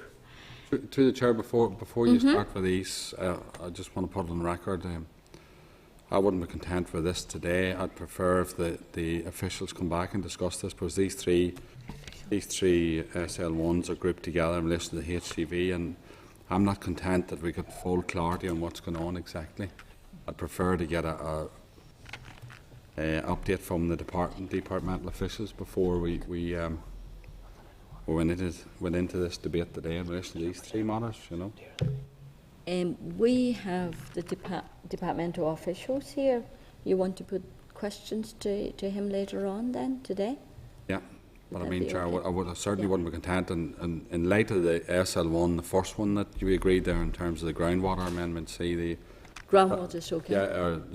Well, the issue I have is that we have an SL1 coming here, and the rules coming out on the 27th of July, which we're obviously not here. So, I mean, the problem, I'm slightly worried about the timing in relation to these three. So, But I'll ask questions of the officials, but what I will say is that I'd prefer we put this off till we come back in September, but I'll ask, because I'm certainly not satisfied, one, with the timing, and two, with the response we got in relation to this HGV, because these three SL1s are in relation to the HGV levy. They're all a consequence of the HGV levy. And, it seems to me now that this is the last meeting of this term, and here we are pushing them through, ready to go, statutes go in September. So I'd prefer to put them off. But I'll ask the officials questions today, but I'd be content to put these off to September. And bring them back. The only thing is they are supposed to come into operation in September. Exactly, Chair, and that's the reason why I'm questioning. Because we've been asking for months upon months in relation to this matter, and now we've found that they're coming last meeting of the term, and if we agreed the SL1s, the rules go through, unless we decide to pray against them in September, the rules will go on ahead through their negative resolution. So, I certainly wouldn't be happy enough to deal with this matter today. I'd prefer to put it off and get proper response from the departmental officials and the Minister in relation to how he actually deals with this. We're certainly not happy with this. Well, as a party, we're not happy with this whole issue. Okay. So there are 5 SL1s relating to the HGV road user levy, and there's a cover letter from the DALO, and there are 3 SL1s have been tabled as well. 5 or 3? There's 6 altogether. 6 altogether. 6 we got on them. Okay, so 6 tabled? 3 are tabled. 3 are tabled. 3 are in the pack. And 3 in the pack. Okay, 6 altogether. September. I'm just concerned about the timeline that they are thinking about. Yeah, Chair, but that's the point. Yeah. I'm not concerned about the timeline. I'm concerned about the response from the Minister in relation to the matter. Okay. Yeah. Well, I want to ask the other members what you think. Would you agree? I think, there is a level of, certainly, I appreciate there's certainly a level of significance to this. And, if something is doable from a time point of view, I'm conscious maybe it's not something just simply should be bounced through in that regard. I don't necessarily be opposed to the SL1s, but I think just in terms of the methodology of The it, timing I'd of probably ideally it. like to hear a little bit more before come to a conclusion on it. Okay. There's one that you might want to consider in your table papers, the Motor Vehicles Construction Use Amendment number 2 regulations. That is to enable Northern Ireland hauliers to have the amounts of the levy that they have already paid deducted from their vehicle excise duty. Yeah, I think that there may be something. It's part of that would may be be in- fairly uncontroversial. Maybe that's something yeah. we could put through on it. But Will members agree we pass that one? That's just the table item. Sir, what is it? What number is that, sir? It's number 32. It's at page 153. Of your, Maybe disadvantaging tabled hauliers paper? to Yeah. delay Yeah. it. Yes. 153 in your table paper.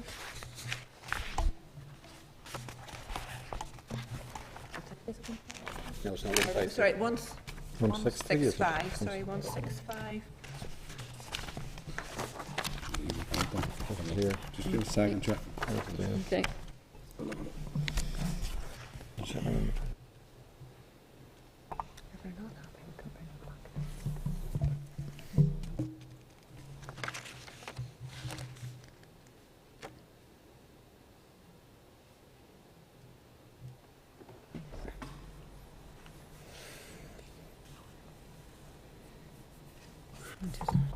Oh yeah, if we don't agree on this, yeah. Okay, members, are you content? Maybe we agree with this SL1? Yeah. All right, okay. But then we call the officials to come to us, maybe the first meeting then in September. Right. Yeah, and that's now all the 6 in all of SL1s, okay, in relation to the HGV road user levy. Okay, so members, and we moved on then to item 19, That's the SL1 for the local government indemnities for members and officers, Amendment Order 2014 at page 396.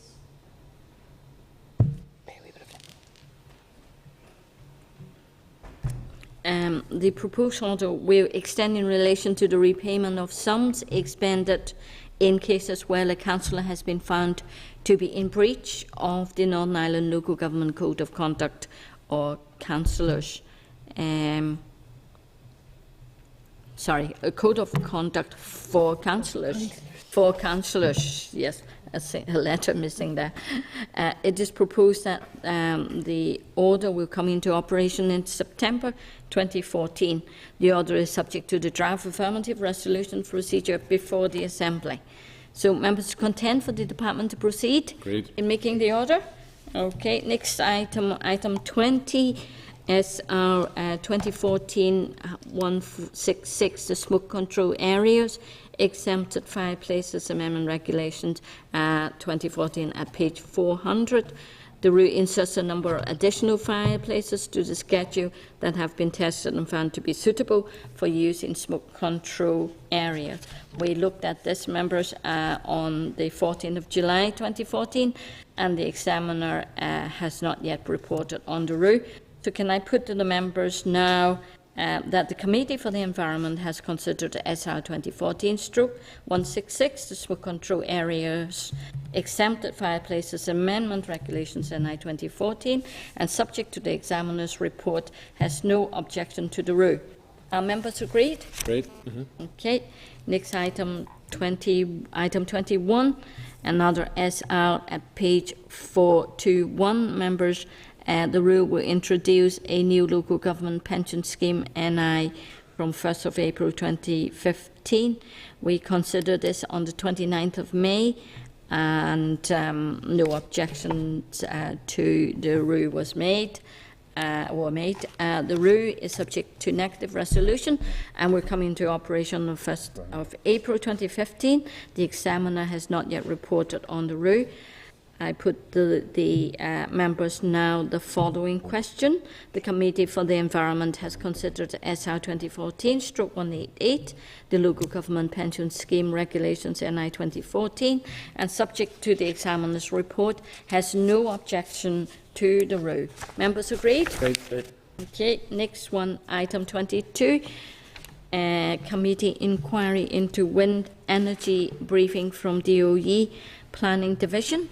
And you have a cover note at page 514, a briefing paper from DOE Planning Division at page 521, and a copy of PPS 18 and relevant guidance is at page 525. So,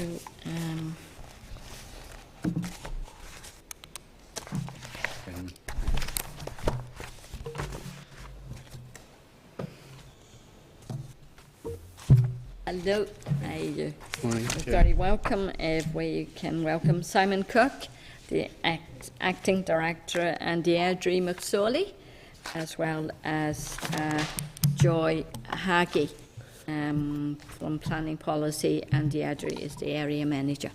Okay, as you know, that we are deep now into the inquiry. So your input would be very useful, and thank you for your paper.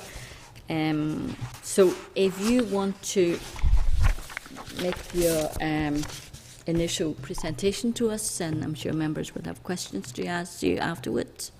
Well, Chair, if I was just to run through the sort of main points of the information that we've already sent to you. The Department obviously recognises the contribution that the renewable energy sector makes to the Northern Ireland economy and the reduction of carbon emissions. But it also acknowledges the importance of processing applications in a consistent and timely manner in having regard to the published policy. Since 2010, there has been a very significant increase in the number of applications for renewable proposals, particularly individual wind turbines. At the end of May this year, the Department had 770 renewable applications with 644 of those relating to individual turbines. Approval rates for renewable applications remain high, with 89% of renewable applications approved in 2013-14. The applications for wind farms and turbines continue to generate a high level of objection, mainly around landscape and visual impact and noise and residential amenity being the main reasons. Currently, wind farms are dealt with by Strategic Planning Division, a small team in Belfast, been in operation since 2003, and to date we've approved 74 wind farm applications with the potential to provide just over 1,000 megawatts of power. We have a further 39 applications which are being processed, which would equate to 279 turbines and just over 700 megawatts of power, if approved. And at the moment we are dealing with a number of planning appeals against refusal of permission for wind farms, and there appears to be a greater use of non-determination appeals under Article 33. We have 4 of these recently. So it seems to be a route that some of the wind farm developers are going to follow.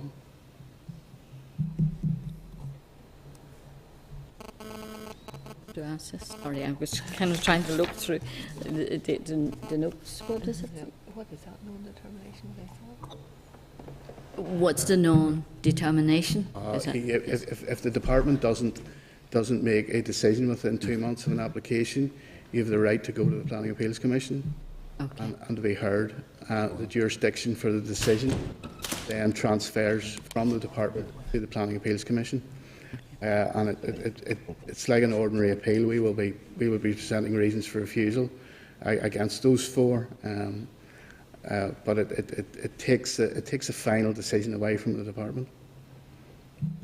And this is a new feature. Really, we haven't had any. Okay. Well, thank you for your presentation. I certainly read through your paper. I think, as you said, we certainly have been hearing a lot of opposition. Although we did meet with a group of people last week when we were out in Over, who were quite positive about the community benefits. I think these environmental, I think it was the environmental people who came to us. There are concerns about far too many single turbines, and it's proven to be maybe not as effective in terms of generating energy. It maybe is better to have more concentrated areas with larger wind farms, being able also to be connected to the grid, whereas a lot of the single turbines, they may go and apply for planning.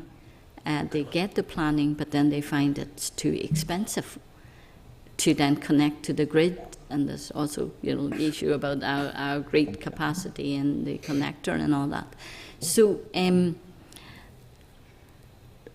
what is the most efficient way of doing it? Should we not have, saying zoning and saying we really want to encourage more large wind farms than single turbines here and there and everywhere, and also taking a planner's time as well? Well, I suppose the department has to react to the applications that are presented to us, and there has been a marked increase in single wind turbines. I think there may well be financial incentives to erect these, but I agree with you, Chair, that there have been cases where people have found it is just simply too expensive for them to connect to the grid. But the policy at the moment allows for both wind farms and single wind turbines. It may be we've had peak, and it may fall off in future years. And I know the NIE are looking at clusters, because that makes the grid connection more efficient. So I suppose there's an argument that you could have more wind farms. You raised the point of zoning. I take it you mean that there would be areas which would be seen as acceptable and areas that maybe you would constrain. Well, I mean, that would be a matter for the development plan process to identify areas of constraint. For many years, we've had areas in plans subject to minerals constraint, and there would be no reason to do that, or sorry, no reason not to do that in a development plan, as long as you were taking account of the strategic planning policy statement, and not trying to attempt to say there would be no wind farm development. Yeah. You mentioned a lot of the SPPS in your paper. But currently, I believe the PPS 18 wind energy is supplemented by a best practice guidance note, but that's not mentioned in the SPPS. So when you have the final document, would that best practice guidance note be included? In the draft SPPS, the section on it talked about transitional arrangements, and though the transitional arrangements proposed were that the SPPS would sit alongside, or it would take precedence where there was any areas of conflict, but the planning policy statements and any associated supplementary planning guidance, such as what you're referring to, would still be a material consideration until the councils adopted both of their plans, so the plan policy, local development plans, the two stages. Now, in relation to the public consultation on the SPPS, we've received over 700 responses to the document. We actually are hoping to get a paper to the Environment Committee on just what the key emerging findings out of the SPPS consultation have brought, and we hope to get that paper to you hopefully by tomorrow. So that will give members just a flavour of what the issues coming through are. In relation to the transitional arrangements, there have been a mixed reaction. Some people believe that the SPPS should be more strategic in its thinking, not include so much detailed operational policy, and should sit itself at that level. Other people want the plan and policy statements to remain, as we have suggested, until the plans are adopted by the councils. So there's a different level of thought, and so those we need to work through just what the comments received in relation to the transition arrangements are, and that will then provide for whether the guidance, etc., will still be a material consideration or not. Okay. But the SPPS was supposed to incorporate all the individual PPSs. Yes. So you're saying some people just want another layer of this SPPS at the top and then individual PPSs. What the SPPS is trying to set out is the new two-tier planning system. So you're going to have your strategic planning policy, which will be set out in the SPPS, but then councils will be able to bring forward their detailed operational policies specific to their local areas through their local development plans. So it's just for this transitional period for, obviously councils can't start actively preparing their development plans in effect until they get the powers next April. So when the SPPS is adopted, there's going to be that period of not enough detailed operational policy, some people believe. So the existing plan policy statements could have stayed along with the guidance to give guidance on to decision makers and also to those out there on specific areas. As I say, then those will be the detailed information that will go into the local development plans once councils prepare those. So therefore, at that stage, we had suggested that they would drop away. Okay. Hope that's I'll clear. bring others in. Barry? Okay, thank you, Chair. Can I welcome the delegation from Planning Service? And I want to thank Planning Service for willingness to engage in pre-application discussions sometimes with residents groups as well as developers where appropriate. Just that I've had that experience a couple of times, and I thought it was very useful. I suppose one obvious question, speaking as a West Tyrone MLA, is there ever such a thing as reaching saturation point in an individual area or community? Does Planning Service view the world in that way? Is there ever going to be an end to it? Is there an end game? And is West Tyrone at saturation level? And also, very interested in what Simon was saying in relation to Article 33, non-determinations, going to appeal. You know, is there any, do you have any comment to make, as well as giving us that information? Is that ethical? Is that appropriate? Is that a tactic or a ruse, or is that entirely okay, that type of practice? Can I maybe deal with the single turbines? As the area manager for the West Tyrone area, we would obviously have the lion's share of the single turbine applications. We do, as part of the consideration of each turbine, take in the cumulative impact of turbines within the area. And that includes those that have been approved and not built, together with those that have been constructed, and also any that are in the pipeline that haven't been decided. So we do look at the cumulative impact, and there will be areas where they have reached saturation point in that the environment cannot take any more without having an adverse impact. There's also an issue with connection to the grid, and there will be a saturation point at some stage in terms of the ability to connect to the grid, or the grid being able to take any additional turbines. So yes, there is issues over cumulative and saturation point. In terms of the appeals, Article 33, the legislation allows for it, and I'm not sure if it's an advantage or disadvantage. Certainly, we find in processing single turbines, there's a lot of information that's required in terms of noise reports, sometimes shadow flicker. There's all the sort of consideration of any objections or representations we receive. And I think it's fair in some cases that the Article 33 appeals, all that information may not be available. And the Commission, in some cases, have to seek that information. So I'm not sure if there's any advantages in going down that other than time. I think part of the reason is that, you know, an application for a large, I'm talking about large wind farms now, are incredibly complex applications to deal with, and are very time consuming in the amount of analysis you have to do on their impact on dwellings and on the landscape and natural heritage. And they do take a long time to get through the system. And I think in the recent cases we have, I think these Article 33 appeals have been submitted to maybe move the application forward more quickly. But it may or may not, because as Deirdre has said, there's a quantity of information that's required. Wind farms applications trigger environmental impact assessment regulations, require formal EIA, and neither the Department nor the Planning Appeals Commission can grant permission without taking account of the required environmental information. You're precluded in the EIA regs for doing that. So it may just be something that is recent and may not continue. But it's as Deirdre said, it's legally there is a mechanism.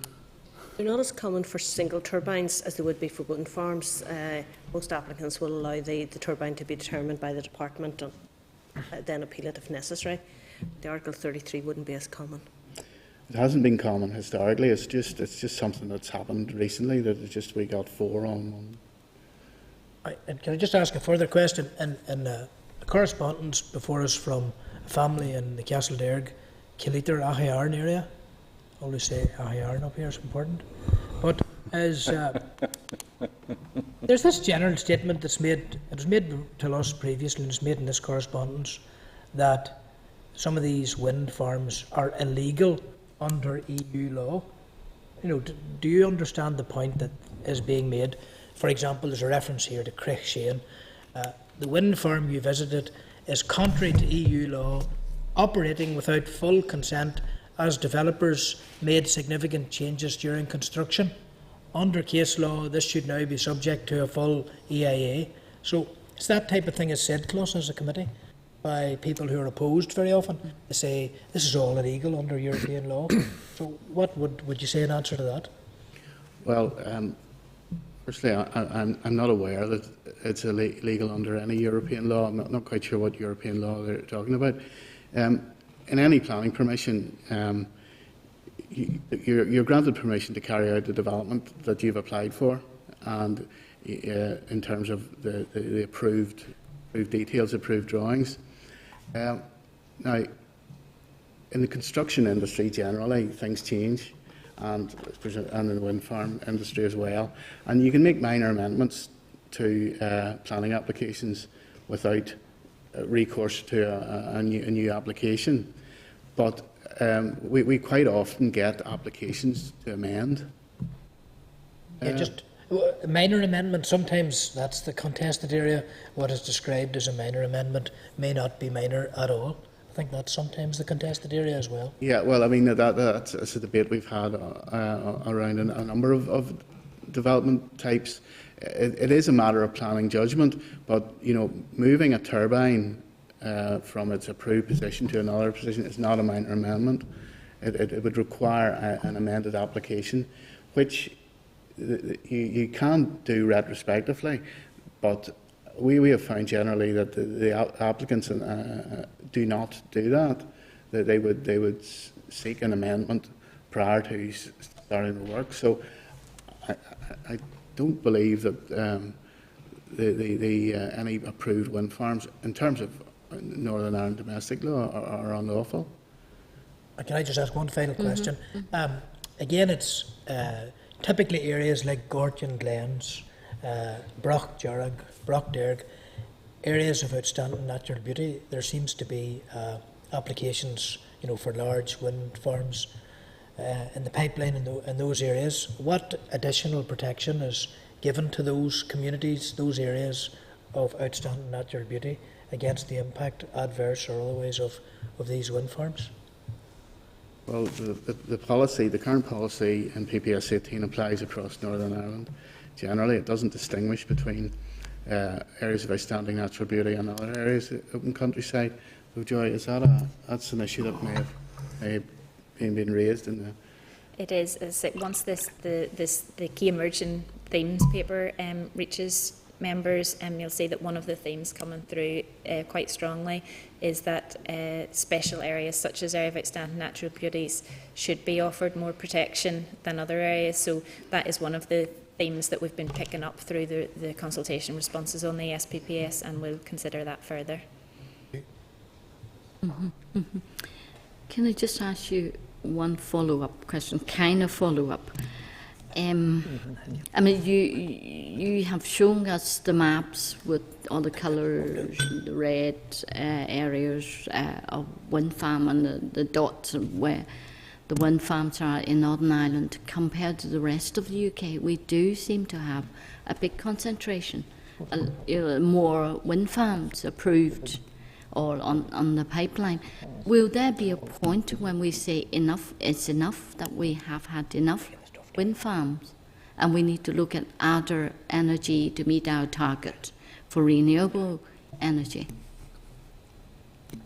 Well, I suppose in a general principle, the more that get approved, or the more that come into the system, the fewer will get approval, because the issues around cumulative impact will come into play. Yeah. And certainly it wouldn't be the planning policy would not want wind farms everywhere. But I think in the paper I prepared for you, at the moment about 97% of renewable energy to the grid is from wind. That's right. Yes, I know you wrote that in there. Yeah. So perhaps we should be looking to other technologies, yeah. But I suppose it's for when our energy companies to bring those forward. I know we have a number of different proposals apparently coming into the system. Yes, but as a department, is there a point where you say there's too many now? wind farm, Well, and we should stop. I think that might be more of an issue for local councils when they're bringing forward their development plans. They could say, as Mr McElduff has said about parts of West Tyrone, they might say, well, look, this area has reached saturation point, so we will constrain. And I think that will be acceptable as long as there's clear justification. In other parts, you may not need to constrain wind farm development. So I would see that as the main mechanism for doing that, rather than having a policy that says no more. Yeah. The other difficulty, particularly in terms of areas like West Tyrone, where you've got single turbines, although we know that there's X number approved in that area, quite a large number, we really The don't... approval rate is 92%. Yeah. Yes. But we don't know how many of those are going to be constructed, and a lot of those may not be constructed for other reasons, like cost of connection to the grid, or whatever reason. So sometimes it's difficult to actually make a judgment that your saturation point if a large portion of those aren't going to be constructed. Should that also be well communicated to people who come to apply for single wind turbine applications? I mean, that they may not get connected at the end of the process of planning application. I think most applicants who'll submit an application are aware of that, because NIE won't entertain an application for connection until permission has been granted for the turbine. So I think sort of a lot of the industry know that they have to get the permission for the turbine first before they can get the connection sorted out. But isn't that a waste of time? Waste of, your manpower. People come and apply for it, and at the end of it, they may not get connected. And there's a large number of applications now going through you, clogging up the system. It is an issue, yes. Okay. Is there a way to address it if we know it is an issue? I'll deal with it in a minute. We react to applications that come to us, and if people consider that this is something they want to do, they will continue to make applications. We can't prevent that. The connection issue is, as Davy said, is a big issue. And but as in any permission you grant, whether it's for a single wind turbine or a house or a factory, the implementation of that permission is a matter for the applicant. And as long as they apply by conditions of consent, really the department has no further role. Okay, Carol? Thanks, Chair. Just trying to think of another question now that you brought up all the questions, Chair. But just on that, I mean, it's something we have to look at going forward, because there's no point in talking about infrastructure and that. The amount of complaints I've had over the last, say, 12 months in terms of not only wind turbines but single houses and people, the depths they have to go to connect to the grid in terms of complaints and using other people's land and all of that. And I think it's something we need to give serious consideration to. I know it may be outside of the remit, as you said, Sam, but I think it's something we need to look at collectively, how we deal with that. But I just want to go back to some of the main points, obviously. In terms of the strategic planning policy statement, a couple of years ago it was a combination of all the planning policy statements. This one major strategic planning policy. It's not going to be that way, right? Now, it will, you said, listen to what you said there, Joy. The problem I would have with all of this in terms of this strategic planning policy statement is this. Now, recognising there's a wee bit of work done on the development plans already, area plans, right? We are possibly looking at, in some cases, 2020 or whatever, the timeline for the introduction of the area plans from councils. Would that be a fair assessment to say that? Well, it's suggested in the SPPS 40 months. It could take up to 40 months to get the two plans in place, the subject policy plan and the local policies plan. So, no, the only reason I say that is because with the targets for the 40% by the 2020, they're going to be operating on these planning policy statements. As I'm talking about single wind turbines at the minute, and council are going to have great difficulty in making decisions in relation to the same. So there's no point in us trying to You know, we need to look at something that'll give them an opportunity to make fair and informed decisions. And as it sits at the minute, why we started this inquiry into this, whilst this PPS 18, the real inquiry is into the wind energy element of it, to be honest with you. I know there's new technologies coming forward and we're trying our best to support them. And whilst a general view is to support renewable energy, there certainly is a problem with the wind energy element of it. And I would agree with my colleague, and to be fair to my colleague in West Tyrone, it is there, it's stemmed there. That's why we actually started the process of looking at this issue in the first place. And I'm just concerned that between the strategic plan and policy statement, the plan and policy statements that exist, and the introduction of the new development plan, there's going to be a gap there in making decisions, and we're going to get caught up in this back and forward, that's what happens. And I'm just wondering how try and address that. Well, do you know that at the start, the key purpose of the SPPS was to consolidate all existing plan policy statements? Our Minister has then said that with certain key areas, he would look at what came through the consultations to see if anything does need to be addressed. Obviously, renewable energy falls into one of those categories. If there are strong opinions coming through on certain areas, and it's considered that something does need to change in the policy rather than just reflect the existing policy, we will consider that through the policy. So there may be additional information put into the SPPS of more detail in some particular areas than others, to make sure there wouldn't be the gaps that you refer to. And then it would be that if say the transitional arrangements now are not decided, as say our proposal to continue with the PPSs until the plans are adopted has been queried, so that is a decision that is still to be taken. However, that what the SPPS will take precedence over if the PPSs do remain. So if there's considered to be more information required in relation to particular aspects of renewable energy policy, that's going to be considered as part of this overall process.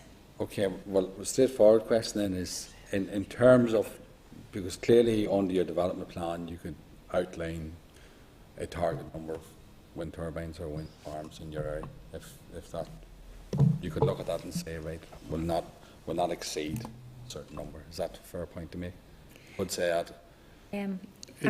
What you'll have to do is you'll have the regional development strategy, and then you'll have the SPPS, and obviously the programme for government targets, will have to be provided for. So I'm not too sure that you can say a blanket ban. No, I understand that, Jay, and see that's where the problem's going to lie, because once councillors get into developing their area plans, this is going to be a big issue here, and it's down to the numbers, and that's what's going to happen. That's the reality. I understand, because we looked at the regional development strategy, then SPPS, then your area plans. I understand that process, and that's where I see the problem, and that's something we need to be taking forward. And obviously, I welcome the opportunity to come to the committee today. These are the issues we're faced with. But I just want to go on to this other point, which I find, whilst it's part of the process, I find it it's going to be a difficult issue in terms of the non-determined. All the information may or may not be there on how it goes to appeal. I know in terms of wind farms, certainly there's a certain gallon of information and environmental impact assessments and all of that. But still in all, there's always a question mark over on how that actual proper process can be assessed under an appealing mechanism.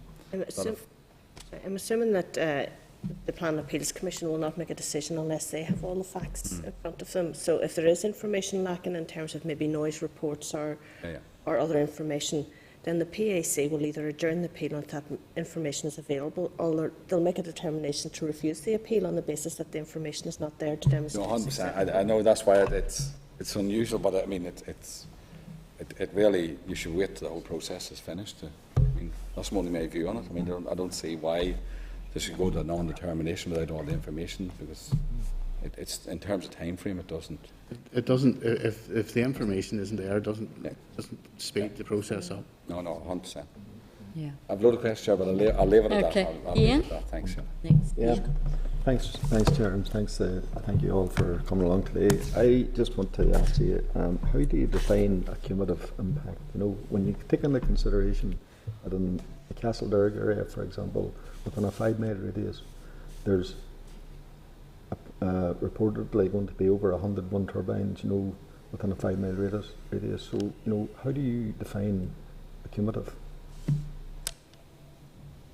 We don't have a precise definition of cumulative, but what we have to look at, and I'm talking now from the point of view of individual turbines, you know, we have to make a judgment when we assess the application and look at all the approvals or turbines that exist, and try and make a judgment as to how that impacts on the environment and whether that impact is a negative impact such that we would refuse the application.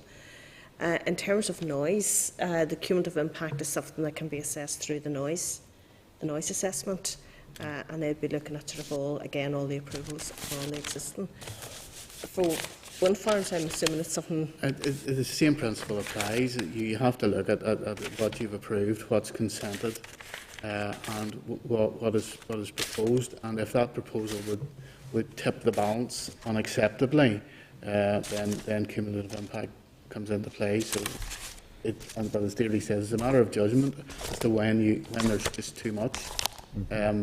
We've had it's not in West Tyrone, but issues where we've had a consented wind farm, you know, one here, and then somebody wanted to put one in the middle. We believe that's an unacceptable cumulative impact because it just draws. There's like a massive visual impact then. So, but that's a planning judgment.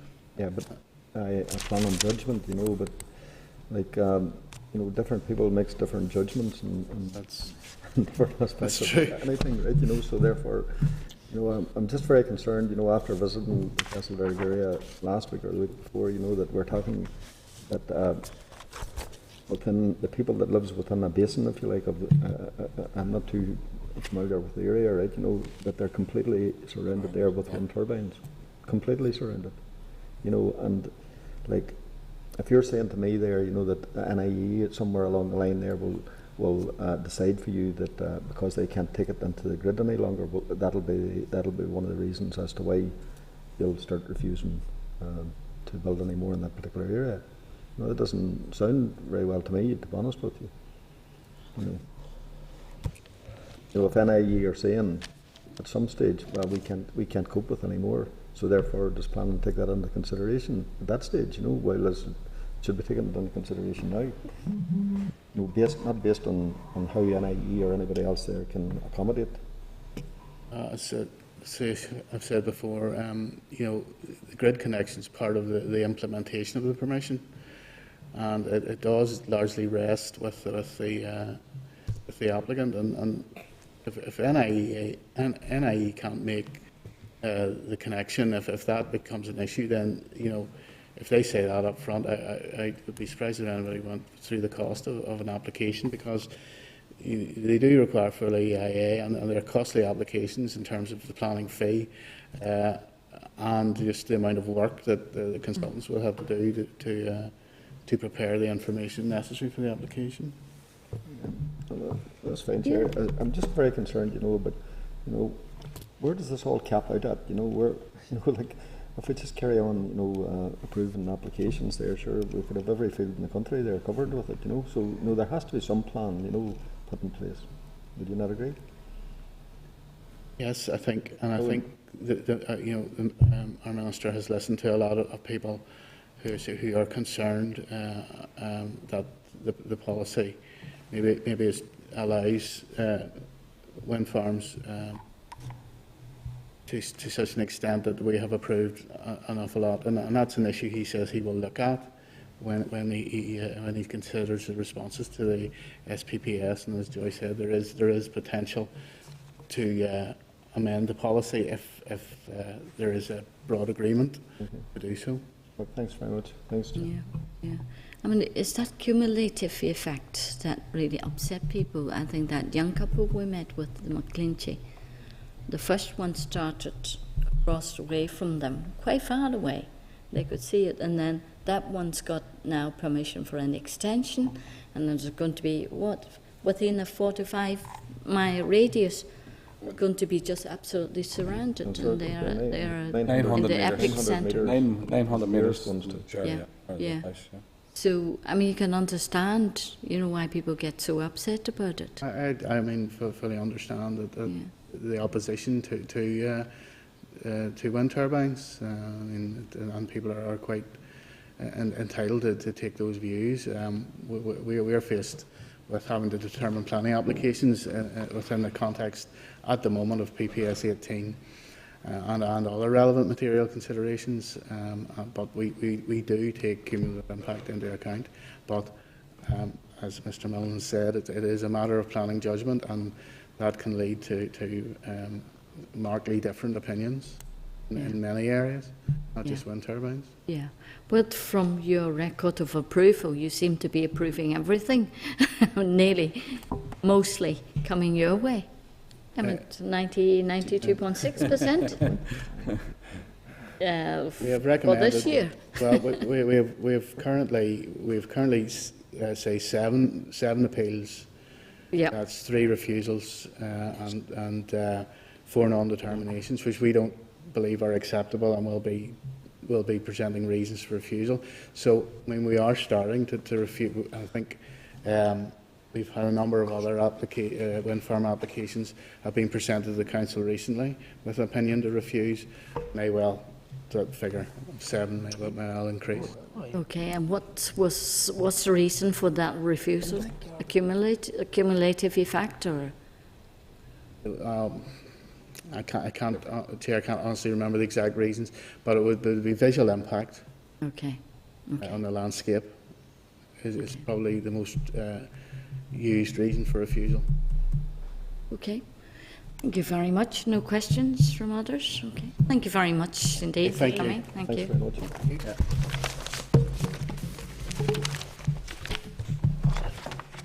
Members, next item is item 23 at a page 580. You find a couple of notes, and this is in relation to destination of ASSI's briefing from NIEA officials. There's also a briefing paper from NIEA at page 581, and copies of correspondence from the Mourne AONB residence groups at page 586 and 593, and there's also a further letter from them at your table paper at page 49, and they were complaining about the timing of the official clinic meetings being held in the mornings. Chair, before we received the briefing, that was quite interesting there from planning service, but Chair, as part of our wind energy inquiry, we haven't delved down into the NIE role in all this, because NIE built a £20 million substation to facilitate those wind farms over there. You know what I mean? So we need to take that into consideration, and everybody keeps mentioning these 40% targets. 40% targets is all renewable energy, so we need to be mindful. Not just wind turbines. Not just wind turbines. We need to nail that down. Because they're hiding behind the regional development strategy, planning policy statements, the development area plans, all of that there. It's another piece of work for some. Yeah. Well, thank you very much. You're very welcome. A big team you've brought with you, Terry. So, Terry Ahern, Chief Executive of the NIEA, Diane Stevenson, Planning and Natural Resources Division, Helen Anderson, Environment Policy Division, Mark Wright, Senior Scientific Officer, Ian N. Lander, Senior Scientific Officer. Okay, you're all very, very welcome. Right.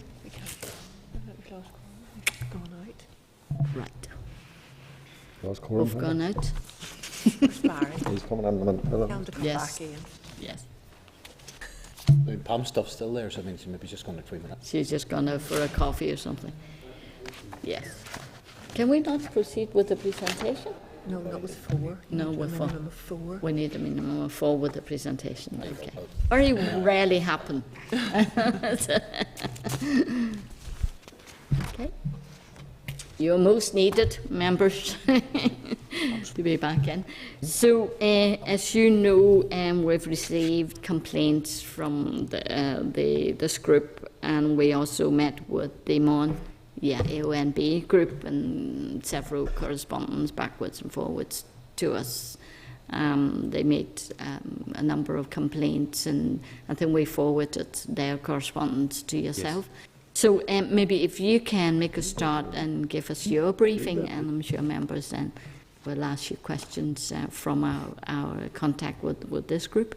Okay, thank you, Madam Chair. I'll just make a few opening comments and then ask Helen to give a bit of a brief description of our approach to ASSIs. And that will be very useful as to get your questions, because we are at a point where the Minister's asked us to have a fresh look at the way we work on ASSIs, taking on board some of the issues that people have raised and look at what we do in terms of the program. My comments will be overall about the reforms the Minister's directed for the Environment Agency. So earlier in the year, in response to an Assembly question, he directed there be a root and branch review of the agency, and that's being carried out in two ways. One is the Mills report into the waste issues, and the other is my own work in my first 18 months at the organisation, looking at its strengths and weaknesses and working out where we need to go. So the reforms that we'll look at putting in place for ASSIs will be in that context. And just a couple of key points about that before I hand over to Helen. We have 4 new operating principles, one of which is that we'll be a people-centred and customer-focused organisation. And a couple of key ways that we're starting to work on that, we'll soon be appointing a new customer advisory committee. So a lot of the work the agency does, as this committee knows, is directly with members of the community, local groups, businesses, etc. So we'll be looking for a mix of people from both our customers and stakeholders, other service providers. So the head of the health and safety executives agreed to go on it. We may go to private sector service advisors who are expert in customer service, and that will provide us overall advice on how we should work with customers and stakeholders. Mm-hmm. In addition, we will be appointing client managers across the organisation. So I'm sure one of the things that members have heard over the years is the Environment Agency has a strength in that in Northern Ireland, the way we've set ourselves up is we've got a whole range of functions in one organisation. That works as a strength where we can coordinate our activities. So if a farmer or any other person or organisation working with us can get the archaeology, the natural environment issues, the water management issues, the air pollution issues all sorted out in one interaction, that works well. We believe we do that well sometimes, but not well enough. So for a number of organisations, we'll start appointing one contact point in the agency, and we would hope that that will lead to people getting what they need from us and having the interactions with us in a much smoother, more consistent and timely manner. So with those broad reforms, I could talk at much more length about them, but I won't do that. That's very important because what we're now doing is rolling that out across everything the organisation does, and we are starting, because we can't do everything at once, with some priority areas. And the Minister has asked us to look at ASSIs as one priority area where we've had a lot of success over the years protecting important parts of Northern Ireland, and it's now a time to have a little bit of stock take and say what's the next phase for that work. And it's in the context that I just explained of being an organisation which takes the next step in outcome and customer focus. So with that setting, I'll ask Helen to explain how that will work a little bit, like how it currently works in terms of ASSIs and where we might go. Well done. I just want a quick comment. I know your reputation came before you, Terry, so congratulations and keep up with the good work of reforming NIEA. I'm glad you clarified the nature of my reputation. Thank you, Madam Chair. Yes. Thank you, Madam Chair. I was waiting with interest in case I was going to hear some news on Mr Ahern. Just before I actually start into outlining the process, I thought it might be useful just to recap on why areas of special scientific interest are special in the Northern Ireland context. And they're really a declaration. It's a way to protect the very best features that we have in Northern Ireland in terms of our plants, in terms of the animals, or in terms of the geology. As a department, we very much acknowledge the very valuable role that farmers and landowners have played over the years in terms of farming this land in a very sympathetic way, and it's because of that that those features are still present today. And areas of special scientific interest are really a way to look at those very precious features and to put in place an engagement system and a working in partnership to help to safeguard them for current and for future generations. And those features, whether they be plants or animals or geology, they're not just important because of the intrinsic value that they have. They actually support the agricultural production of this land. They offer opportunities for tourism. They keep our air and our water clean. And there are many services that they provide for society in general, as well as health and well-being aspects in terms of just enjoying the look of them and being able to look through those areas as we go about our business. And it's because of the acknowledgement that these are special features that's why there is this ASSI designation process. And certainly, as an agency, we have listened to the comments that have been made by stakeholders. We have also listened to the comments and heeded the information that has been put to yourselves, from the Mournes Area of Outstanding Natural Beauty group. And on the basis of that, as indicated, we have been engaging with the Minister, and he has made it very clear to us that we are to look at the way that we do things here and to look for better ways and better opportunities in terms of how we deliver. And as the Chief Executive has said, we're happy to address those with you as we work our way through the question and answer session. Just in terms of the process then, and I'm conscious that we had sent a written brief to the committee in advance of appearing today, but just to recap on some of the basic steps within that. One of the first things that we actually do is to identify, by way of scientific survey and research, where potential sites might be. Now, we do have a statutory right of entry to lands for that purpose, but our practice is to seek approval from landowners and to go in and to have a look and work in terms of actually identifying the features that are there. The odd time we would stray onto land that we hadn't asked access rights onto, but that's an error, and we do seek to apologise and to explain to farmers or landowners why we are actually there. In terms of the declaration, then, we have a very rigorous consultation process. It is set out in legislation, but we actually go beyond what we're required to in legislation in terms of trying to engage best with people. We give written notice to every landowner, occupier and the relevant district council that are within the declaration area, and at the end of the consultation period we consider every single objection or representation that is made to us. At the time that we do that written engagement, information is provided, and it's very comprehensive, and the idea of that information is to enable those that are being consulted to be able to identify what potential this declaration might have on their area and to identify what issues they might want to raise with us. So they would receive a paper illustrating the scientific interests of why we're interested in this site and what features it is that we feel actually warrant it as somewhere special that needs to be looked after.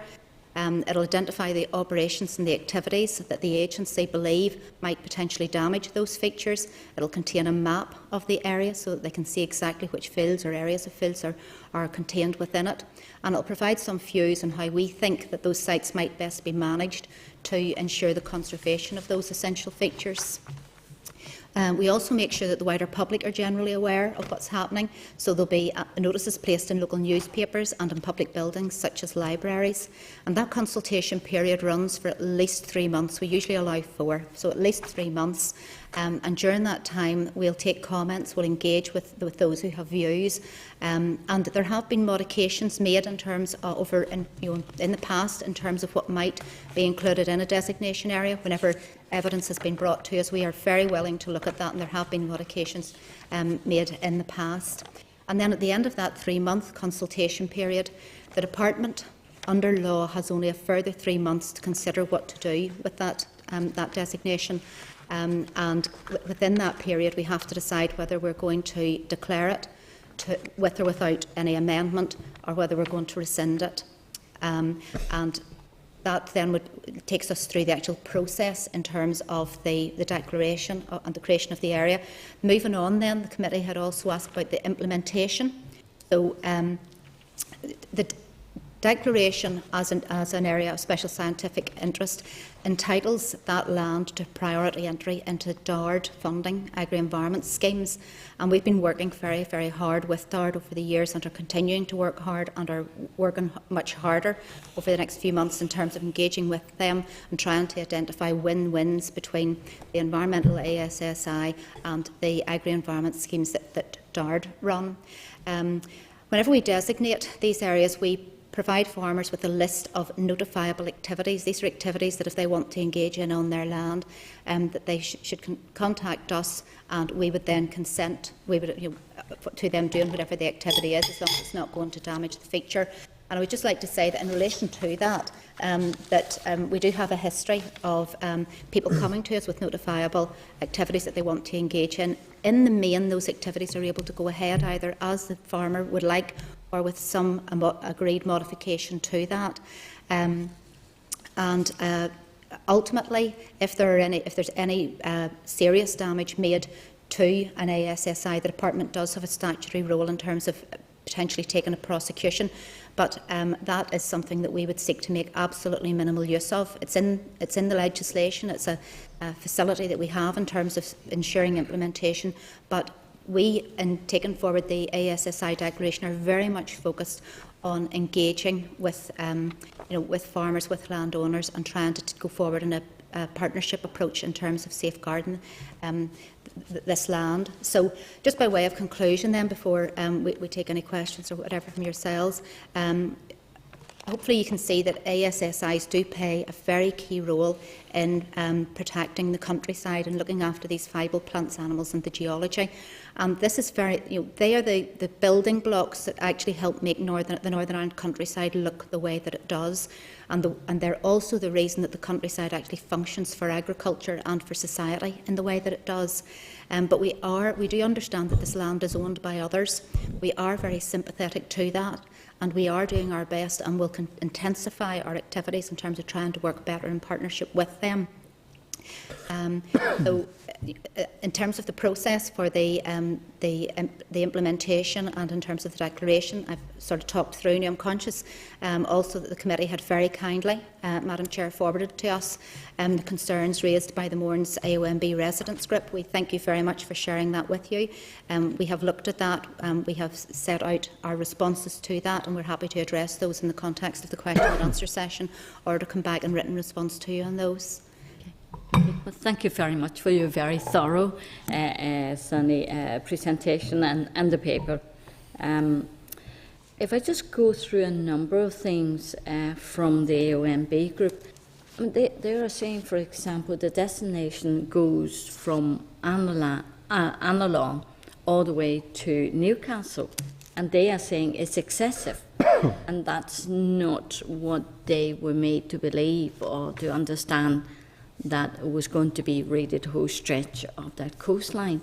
And also, they're saying when they asked you to come out to explain to them, they had to wait until low tide before they could see these special features that need protection. And what they're saying is, then there is absolutely no need for the NIDA to be using the field boundaries as the definitive line for their destination, and the high water mark is obtained by GPS could be used instead, and thus the farmers along the coast would not need a schedule of management procedures or notifiable operations. What they're saying is it's really just the sandy bits, the coastline, not into the fields. And so what do you say about that? There's a detailed answer in response to that, Madam Chair. I would defer to Ian to answer on that. You do look like the scientist with your brown colour. I'll take it as a compliment. You're suntan, you're suntan. The extent of coast that was brought in, so when we're meeting with individual landowners, we wouldn't really be discussing what the scale of the site was. We'd be looking at the the specific relationship between the features of interest, the particular reasons why we feel that part of land is justified for being included within the ASSI. We talk about that in relation to their ownership. We wouldn't necessarily be talking about the overall scale of the site. The site is sizable, but that's really because of the distribution of the reasons for which the site has been designated. So they're not all clumped together. The particular feature that a member of the organisation, a member of the agency, met the residents group with to discuss was a particular little worm, a special worm that occurs at the south end of the site. But scattered throughout the site, we've got a range of rare plants, and towards the north of the site, we've got a very significant seabird colony. With regard to so that's the lateral extent of the site. The landward issue as to where the decision is as to where the boundary should be. We've found from past experience that really it's in everybody's interest to ensure that we can agree on an identifiable feature, so usually a field boundary of some sort, that will be used as the boundary for the ASSI. Using features such as the high water mark, well that's all over the place on a tidal cycle basis from one year to the next. So there could be difficulties, legal difficulties, in determining where that boundary was and what activities may or may not have been permitted within those pieces of land. But by bringing it to a fence line, the intention is not to bring in lands that are being actively managed for agriculture. I think that was made clear at the various meetings that we've had with the landowners involved in the Mournes Coast designation, and that really the activities that they undertake in relation to their lands and management of fence lines can continue unaffected. But so the lateral extent is due to the range of features for which the site's been designated, and the landward extent is really to define an agreed feature that everyone can recognise as being the boundary for the ASSI. Okay. As you said, they do feel that they have farmed the land for centuries, generations, and they are the custodian of the area, and they just don't want that. Suddenly they feel that now there's bureaucracy coming down. They are told, what they can do and what they can't do. I mean, it is very much, as you say, down to maybe engagement and communication with them as well. I mean, the first thing they said was they wanted to be treated with respect, and they certainly don't feel that they have been, and they've been walked over. You have people tramping through the fields, and maybe one neighbour the cow's got TB, and then not taking all the procedures to clean their boots and then walk onto the land. You can understand why people feel angry about it. Madam Chair, we would accept that we do need to look at our activities and how we engage in these issues with the view to improving on that. And we do very much appreciate, and perhaps we aren't properly communicating that, the very valuable custodial role that these people have played over the years. If they and their forefathers hadn't looked after this land the way that they have, it would not be there. Absolutely. And we do need to make sure that we communicate that very clearly. I think also we need to communicate much more clearly the value that there is in an ASSI declaration in terms of the value that it performs for society, but also we need to ensure that there's a clearer understanding about the availability of Department of Agriculture funds. And also, as well as that, we need to look and see whether there are opportunities for other forms of funding. And those are all areas that we are actively exploring at this time. Yeah, I think that's very important. While you said, yes, they may get into funding from DARD, they are saying that, well, on the one hand, you're saying that they have to leave the GORS alone. But then DARD would say they need to manage the GORS. If not, they won't get the single farm payment. So it's like two departments telling them two different things. And just on that point, Madam Chair, we have been engaging with DARD, and Diane could actually provide a bit more information in relation to how that relationship is actually shaping up. Well, we have been aware for some time that there's conflict over what's known as eligible areas. And this conflict stems from the nature of the directives. We commissioned Queen's last year to undertake, Dr. Brian Jack undertook a report which is on our website, which is looking at the legal implications of both the single farm payment and the Birds and Habitats Directive. What we established out of that research, and we've communicated to DARD, is that under Article 34B of the Single Farm Payment Directive, there is a clause, and I paraphrase, where land is managed for an ecological outcome, it will be eligible. So we are now working with DARD to agree what that ecological outcome actually is. So in talking to these farmers about the native grouse, or the native gorse and the European gorse, there is certainly a solution that we are working towards. The CAP reform issues have taken up a significant amount of DARD's time, as I'm sure you'll appreciate. But we are now actively engaging in what that will mean for agri-environment, and we have good contacts developed, and our senior managers are working on that with us, and the Minister's encouraged that. Madam Chair, if I can make an additional comment. The reason I started with our overall reforms and principles is because all of this work really tries to address some of the issues that the stakeholders have raised. Now, from my first 18 months, I've had farmers say we're really pleased with the way the staff approach us, work with us, and I've had farmers at the other end make complaints like this. What my role needs to be is to ensure there's consistency against agreed high-level performance standards, and in terms of what both Helen and Diane just explained, I've been talking to the Ulster Farmers Union about whether we can have an agreement which looks at all the things we do in the agency and broader DOE, then links them to what other organisations in government like DARD do, and try and have one agreement about how we manage all those things in a consistent way. So, as Diane was explaining, we bring together some of the opportunities that come from being designated that might be created for farmers, but do them in one, so farmers aren't, as you said in your opening comments as they reported, tortured by one set of bureaucrats talking about this bit of the picture, another set talking about another set. That's a problem in government all over the world. We have a new instrument called Prosperity Agreements, which is our ability to agree with a group like the UFU, here are the 5 or 6 top issues for the farming community, and here's an agreed approach to dealing with them. Okay. And one of the things maybe not Chair, put just on in their paper. Small related item, would it be a good practice to also consult NIAPA, because there is more than one farmers' union? Yes. I would say that's what I wanted to... Can I just add to that, that we automatically refer to NIAPA when we talk UFU, we've very strong links with both. Okay. And we really appreciate the work NIAPA has done, especially in this area. NIAPA has been a very significant stakeholder. And I wasn't very clear, and I think I might have used the term "such as the UFU," because I do understand they are one peak group, but there's a range of representative interests. Thank you. Good point. Bring in Cahill.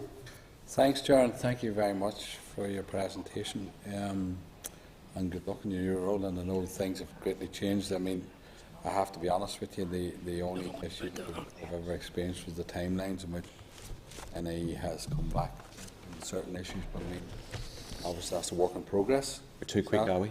Yeah, and good luck to that. But unfortunately, I missed the presentation by the group. But clearly, my understanding of it, because I mean, in light of your presentation, how you try to explain it, Helen, to be honest, it seems fine. But there seems to be a number of issues there that that those residents have highlighted, and we've tried to address many of them. My point is this: one, in terms of from a designation point of view, and it has to be obviously evidence-based, evidence and fact-based, to be honest. But in terms of the whole process, they were saying something with the legislation being outdated. I take it this come originally European directives, and then we have imparted our role or our responsibility in relation to areas. You are right in that there's a European driver, but it's around the declaration of sites for European for European. So you would have special areas of conservation and special protection areas for flora and fauna and for birds, respectively. Areas of special scientific interest that's a national concept, but it provides an underpinning for the European features. So you couldn't say, strictly speaking, the ASSIs are a European requirement. They are a national response to provide the necessary support and protection for European declarations. Okay, well, I'm going to put this in your layperson's terms, because this is how it is. I mean, clearly, I want to ask about, obviously, and bear in mind the fact-based information, and you want to protect this piece of ground. If I was a landowner, I'd be asking myself the question, what am I doing that's, you're saying custodians of land for many a year. Is it actual farming practices or other practices now that's impacting that you feel you need to gather the information and the evidence to try and protect that area? Or is it just new evidence? Or I'm just trying to get a better understanding as to why these people are saying, feel we've been doing this, things have been going all right. So what other things have they been doing something wrong, or is it a wee bit of both the stuff there you found that you want to protect, or whatever? Sorry, Diana. There is definitely misunderstanding around what's commonly called normal farming practices from the point of view of the management of designated sites. The intention is and should be to ensure that the landowner or farmer is not disrupted in their farming operations. And we would tend to look at what has traditionally been the operations that have been undertaken. And that presents some difficulty at times, because if, for example, we've an area protected where we didn't particularly want ploughing undertaken, but a farmer has ploughed it maybe 10 or 15 years ago, we would consider that land can be, that improved pasture, if it's in an area, for example, where geological features occur, can be improved, but we would try and ensure that that was done in a way where there was sowing in and stitching in of seed and without having to actually plough. So it's about the outcome being achieved in a slightly different way. And I think farmers sometimes have the impression that we won't allow the outcome to be achieved. Normal farming practices have to allow people to continue to farm in the way that they have farmed. And we've already accepted that that is why the site is in the condition it is. Another issue that might cause concern is development or buildings. It could be the case that because of water quality, because of disruption to soils and that kind of thing, we may not necessarily be comfortable with development in a particular part of the farm, but we should certainly be looking to assist that farmer relocate within his area if we can. So it's about that dialogue that the Chair talked about. It's about us now accepting that we need to do this better, and it's about us having more knowledge and experience of the needs of farming. And I came in as an agricultural advisor for 20 years. I worked in Tyrone. You did. And Fermanagh, and I understand that. You protected it well, Barry. Didn't I? Did I do well? There's no development over in Fermanagh. Go ahead. So the issue is about us working with the Department of Agriculture and working with our own teams to train and develop better understanding of what the needs of farmers are, and that is something that we are really committed to. Okay. Just a final point, Chair. I mean, Helen, it's just, I would like to have seen her maybe had a better opportunity to read into exactly what the designation, what is there in terms of if it's... Or the three moorings sites, is that? Yeah, no, but in terms of what you want to protect the site, is it flora and fauna, is it all of that stuff? It varies from site to site. Maybe in terms of the modern day agriculture practice may have an impact on what you're trying to do, things like that there. Because well, we would be very happy to send information to the committee or to come back again. Each site will vary. It's they're protected for various reasons. But certainly in relation to the three moorings one, and you could possibly give a brief synopsis in terms of the sort of features that we're seeking to protect there that might help. Well, I think, Madam Chair, I think you summarised it beautifully by saying it's a bit of everything. So the Western Moorings in particular is habitat, is rare species, is geology. The same applies to the coast site, the Moorings coast site, and the river site is principally the river itself, but it's the associated features with that, the plants that live within the river, the invertebrates that live within the river. So many reasons for all of those sites. Not every landowner will have all of those things within their land. The description that we provide relates to the site as a whole. So part of the confusion when we had meetings with some of the landowners a few weeks ago was, they would read the documentation and say, well, I've never seen this on my land.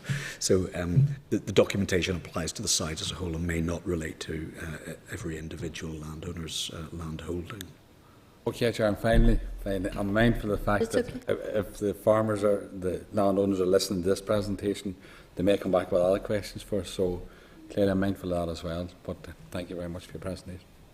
Okay. Madam Chair, it might be worth just on the back of the queries we've just received to indicate that in relation to the 3 sites down in the Mournes, that we're actually running a clinic next week, which will provide for 2 days, which will provide a one-to-one opportunity for farmers to come in, or landowners to come in and discuss with us the issues, and for us to spend more time explaining to them what the features are, which ones are relevant to their land, and this issue around what activities might or might not be acceptable on their land. We got a further correspondence Tuesday and from Wednesday mornings in the Nautilus Centre in Kilkeel from 9:30 to 1:30. And how is that advertised? Sorry, Chair. We've written to every landowner and occupier within the designated sites. There's 209 invited to the meeting by letter. And we have... Sorry, go on ahead.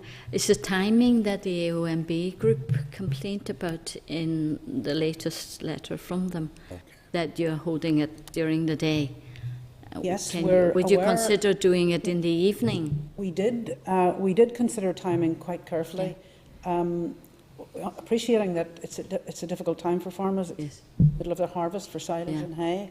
The issue about an evening meeting was simply that we've staff that travel some distance, and we took the view that it's better to hold the meeting that week when staff are going off and leave the following week, probably a lot of them, rather than miss the opportunity. So the meeting was arranged within a matter of days, and we just simply had to be pragmatic about offering opportunity. However, we did indicate on letters that anyone who couldn't attend was welcome to either write to us or contact us, and we've given a single point of contact for that. So we hope that will facilitate. Okay. And we will follow up on all those queries. Yeah. So what happens then if people want a further meeting with you? Will they be held individually? Of course. Okay. Of course. Okay. That would help a bit, yes. Sure. Yeah. I would be very interested to know what are the special features that you're talking about that that bring us to designating the site as ASSI. Would you have the documentation? I'd love to read it. What wildlife or bird, fauna, or whatever that you discovered that needs to have protection. There is a guidance document, or a number of guidance documents on our website. I'd love to read it. But we can send that to me. copies up to the committee, yes. Yeah. I used to go to Le Monde a lot, but not anymore. Yeah. So you can't, not allowed any more development over there. You can't move over there. So Yeah. Thank you, Chair, and thank you for your presentation. I just asked the question there, you notified all the farmers, and I appreciate that members of the Mourne residents groups are probably all farmers, so they have been notified. But have you specifically been in contact there with the Mourne's residents group? Well, actually, we're not sure if they're all farmers or not, and we didn't notify the Mourne's residents group because we decided that the nature of the clinic is to take interactive maps, and it's really the issue is how this affects me on my farm, and we're identifying key staff who will be aware of what we've talked about, the normal farming practices, and communicate a better message to landowners about what we will assist them with in taking decisions about. So from that point of view, the meeting is very specifically addressed to landowners and the impact this designation has on them. We have met with that group on several occasions, and we also held a meeting in Kilkeel earlier last year, and we met with, it was about 100 at the meeting, and the residents groups made representation at that, and we addressed them at that meeting and afterwards. Indeed, we also met with other interested parties as well. Yeah, well, the reason why I'm asking is that seeing that this group here is the ones that are raising these issues in one thing or another, you know, and you have stated that you're in the process of, if you like, building a relationship, you know, with the farmers. If this group here is representative of the farmers in the area, well, then surely, you know, it's good to give a group like that their recognition in order to bring everybody closer together, if you like, you know, rather there than maybe just leaving them out of the picture may seem as if, you know, that they're nobodies. I understand the point you're making. We have indeed worked very closely with NIAPA and the Ulster Farmers Union around the issues for Tuesday. They are aware that the meeting's undertaken, and I think, sorry, go on Diane, just, you know, you raise a very valid point in that the clinic is targeted very much in terms of addressing practical concerns on the ground that farmers and landowners have, because the imposition of the ASSI is on their property, and we're back to this issue, Madam Chair, about it is their property. The point you raised in terms of, you know, a representative grouping like the AOMB group, certainly we can make contact. You're raising an issue with us in terms of them being better engaged with, and they are a representative group, and certainly we can make contact with them again and offer to discuss with them again. Well, I'm happy to do that within the consultation period. You know, if you want to build that relationship, Yes. you know, I Yes. think it's No, important. you make a very valid point. You make a very valid point, and we will make sure that we do that while the consultation period is still live. Thank you, Chair. Thank you. Okay, no more questions? Well, thank you very much indeed, and best of luck. And yes, yeah. Thank you, Madam Chair, for the opportunity. Thank you. Thank you. Okay, members, then we moved on then to, maybe just to say, if we respond back to the AOMB group, just to let them know that you know, that they can write to the department and, you know, and seek for it. Yeah, that they can contact the department. Yeah, there will be. The department's going to contact them. Oh, department's going to contact them. Okay. Right here then. Next item then, committee inquiry into wind turbine. Item 25, community benefits. So just to let members know, there's a paper from Assembly Research regarding the co-op wind farms in Northern Ireland, and that's at page 673. Okay, and also a paper prepared by Julianne Cox, QUB Master's student, who spent some time working with the committee on the inquiry in relation then to cooperative ownership. It's also at page 680. So there are two papers there in relation to community benefits for members to note. Okay, and members, are you content if we include these papers in the final inquiry report as well? Great. Okay, then correspondence, NIRIC request to meet with the committee is at page 694. They've requested to have a meeting with us to discuss their perspective on the current policy changes impacting upon the renewable energy. I mean, NIREC has come to us, you know, previously they were here last September to brief us on this, and they have provided a detailed written submission, and has also already provided copies of that best practice guide at our stakeholder event. So I'm just conscious about, you know, as Barry said, you know, we could be up for criticism if we make wrong moves, and we need to be seen to be, I think, fair. So I think rather than to accept their request for them to come again, I think we just say no, and we just say, you know, I think we have certainly a lot of information from them already. Were they at the stakeholder event? They were. And they gave us a whole stack. No, NIRIC wasn't applicants. They had members. Some of their members were. Some of their member groups were there. I certainly got contacted by one of the groups, and I think whether it was NIRAG or whatever, I maybe had some concerns that they weren't at the stakeholder event. Now, to some extent, one of the bits I thought was maybe that they would be coming back to us with information. Now, if we're sort of saying, no, actually, we're okay, you won't be at the stakeholder event because, I may think, you know, personally speaking, I would support us meeting them at some stage on that. But if they've got fresh information then I'd be keen enough to hear it. And they're going to talk about the report they left at the stakeholder Yes, event. they left a report at the stakeholder event. We all It was have a distributed copy to of the members. report. It's in your packet. I understand that, but I mean, I'm just judging on the basis that if they weren't at the stakeholder event, in part because they are effectively, I suppose, the representative group. Yeah, the in that umbrella regard, group, that maybe puts yes. them in a different category, but say, well, actually, no, we don't really need you at the stakeholder event, because maybe pitch at a different level on it, but then say, well, actually, no, we don't want to get direct evidence or meet you again. But I mean, if they've got something fresh to offer, I think we should be prepared to meet them, to be honest. Can I just say, if I was come at it from a slightly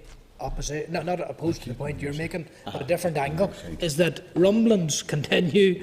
I can pick up the rumblings with West Tyrone against wind turbines and Dr. Dan Kane. Now, I'm satisfied that the committee and the committee secretariat made every effort to involve Dr. Dan Kane in the stakeholder event, but there's still rumblings as to your attempt at communication didn't succeed. Not your fault, not the fault of the secretariat or the clerk, in no way. But the rumblings still go on. That they are significant stakeholders. Dan Kane is a recognised expert. He needs to be heard. So in the same way maybe that Peter's making the case for NIRAG, I'm sort of making the case for Dr. Dan Maybe if you Kane. had a session with NIRAG and also then one with West Tyrone, and that means it just depends what way the wind's blowing and something like that. But at least I think to some extent if you are creating a situation where you're maybe hearing what might be described as one grouping from either side in terms of that might be a way of balancing out the thing on that. And I would propose accordingly, or support Peter in what he's saying. Okay. Well, then we'll leave it until September. Then we invite them all to come up. Thank you very much. Okay. You could leave it until we've got more like emerging issues from the inquiry and ask them to comment on at that stage. Yeah. Okay. Then next item is correspondence from ETI committee, page 724. The ETI committee have forwarded correspondence from New Century regarding the restriction of coal sales to households. Members want to note this? Okay. Chair, I was lobbied maybe 6 months ago, I would say, by two individuals who feel as strongly as Ferguson's might there, on the same side of the argument. I'm just wondering, is this an area of work? Small visit from the committee, not to go anywhere, but to visit the issue, and not looking to go to right there. But the two that I met, one of them is a Mr. Lahern from Cookstown area, and the other is a Mr. Hayes from the Dungannon area. You've got good memories. 6 months ago, you still remember the names. But the two of them combined, to make this very point that fuel prices are high here, coal, don't be putting restrictions on the sale of coal here, and it's all about that air quality report that we recently noted. I just wonder, is there some way we could engage Mr. Lahern and Mr. Hayes, even in writing, about the point that they are making, which is broadly in line with what the David Burnside has forwarded on behalf of Ferguson's, isn't that right? Have I interpreted that correctly? I don't know what their point is. I just know what his point is. It's a burning issue we need to sort out more. They've suggested a meeting. They're coming up here and they've offered to come to the committee. June's gone. Between July the 7th and the 10th. But sure, you could kick it into September, couldn't you? It's not that type of an issue. It's not urgent. Yeah, we'll respond back and say yes. We'll meet with them in September if they can arrange. Is this an informal meeting or a committee briefing? Well, bear in mind, I'll be talking to the two that lobbied me with a view towards maybe making contact with the chair and clerk about being heard on this issue as well. Okay. I think they'll be making the same point as this lobbyist. So it will be just an informal meeting outside of the regular meeting? Yep. Okay, that's fine. And then correspondence from Mr. Kenneth Wilson tabled at your table pack, page 51. This corresponds relates to alleged failures of the planning service. Members, are you content to note, pending the receipt of further details to which Mr. Wilson refers? Agreed. Okay. Anything at this stage? Okay, so members, the rest are for you to note, pages 727 to 747. Great. Okay, next item, forward work programme, for you to note as well. Yeah. Great. Then AOB, nothing. AOB, anybody, any issues? No. Then date, time and place of next meeting will be September at the 11th at 10 a.m. usual place. Sports Okay, day. thank you. Have a wonderful break. Sports day. Have a good summer break, everyone. Yes, thank you. Right. All the best.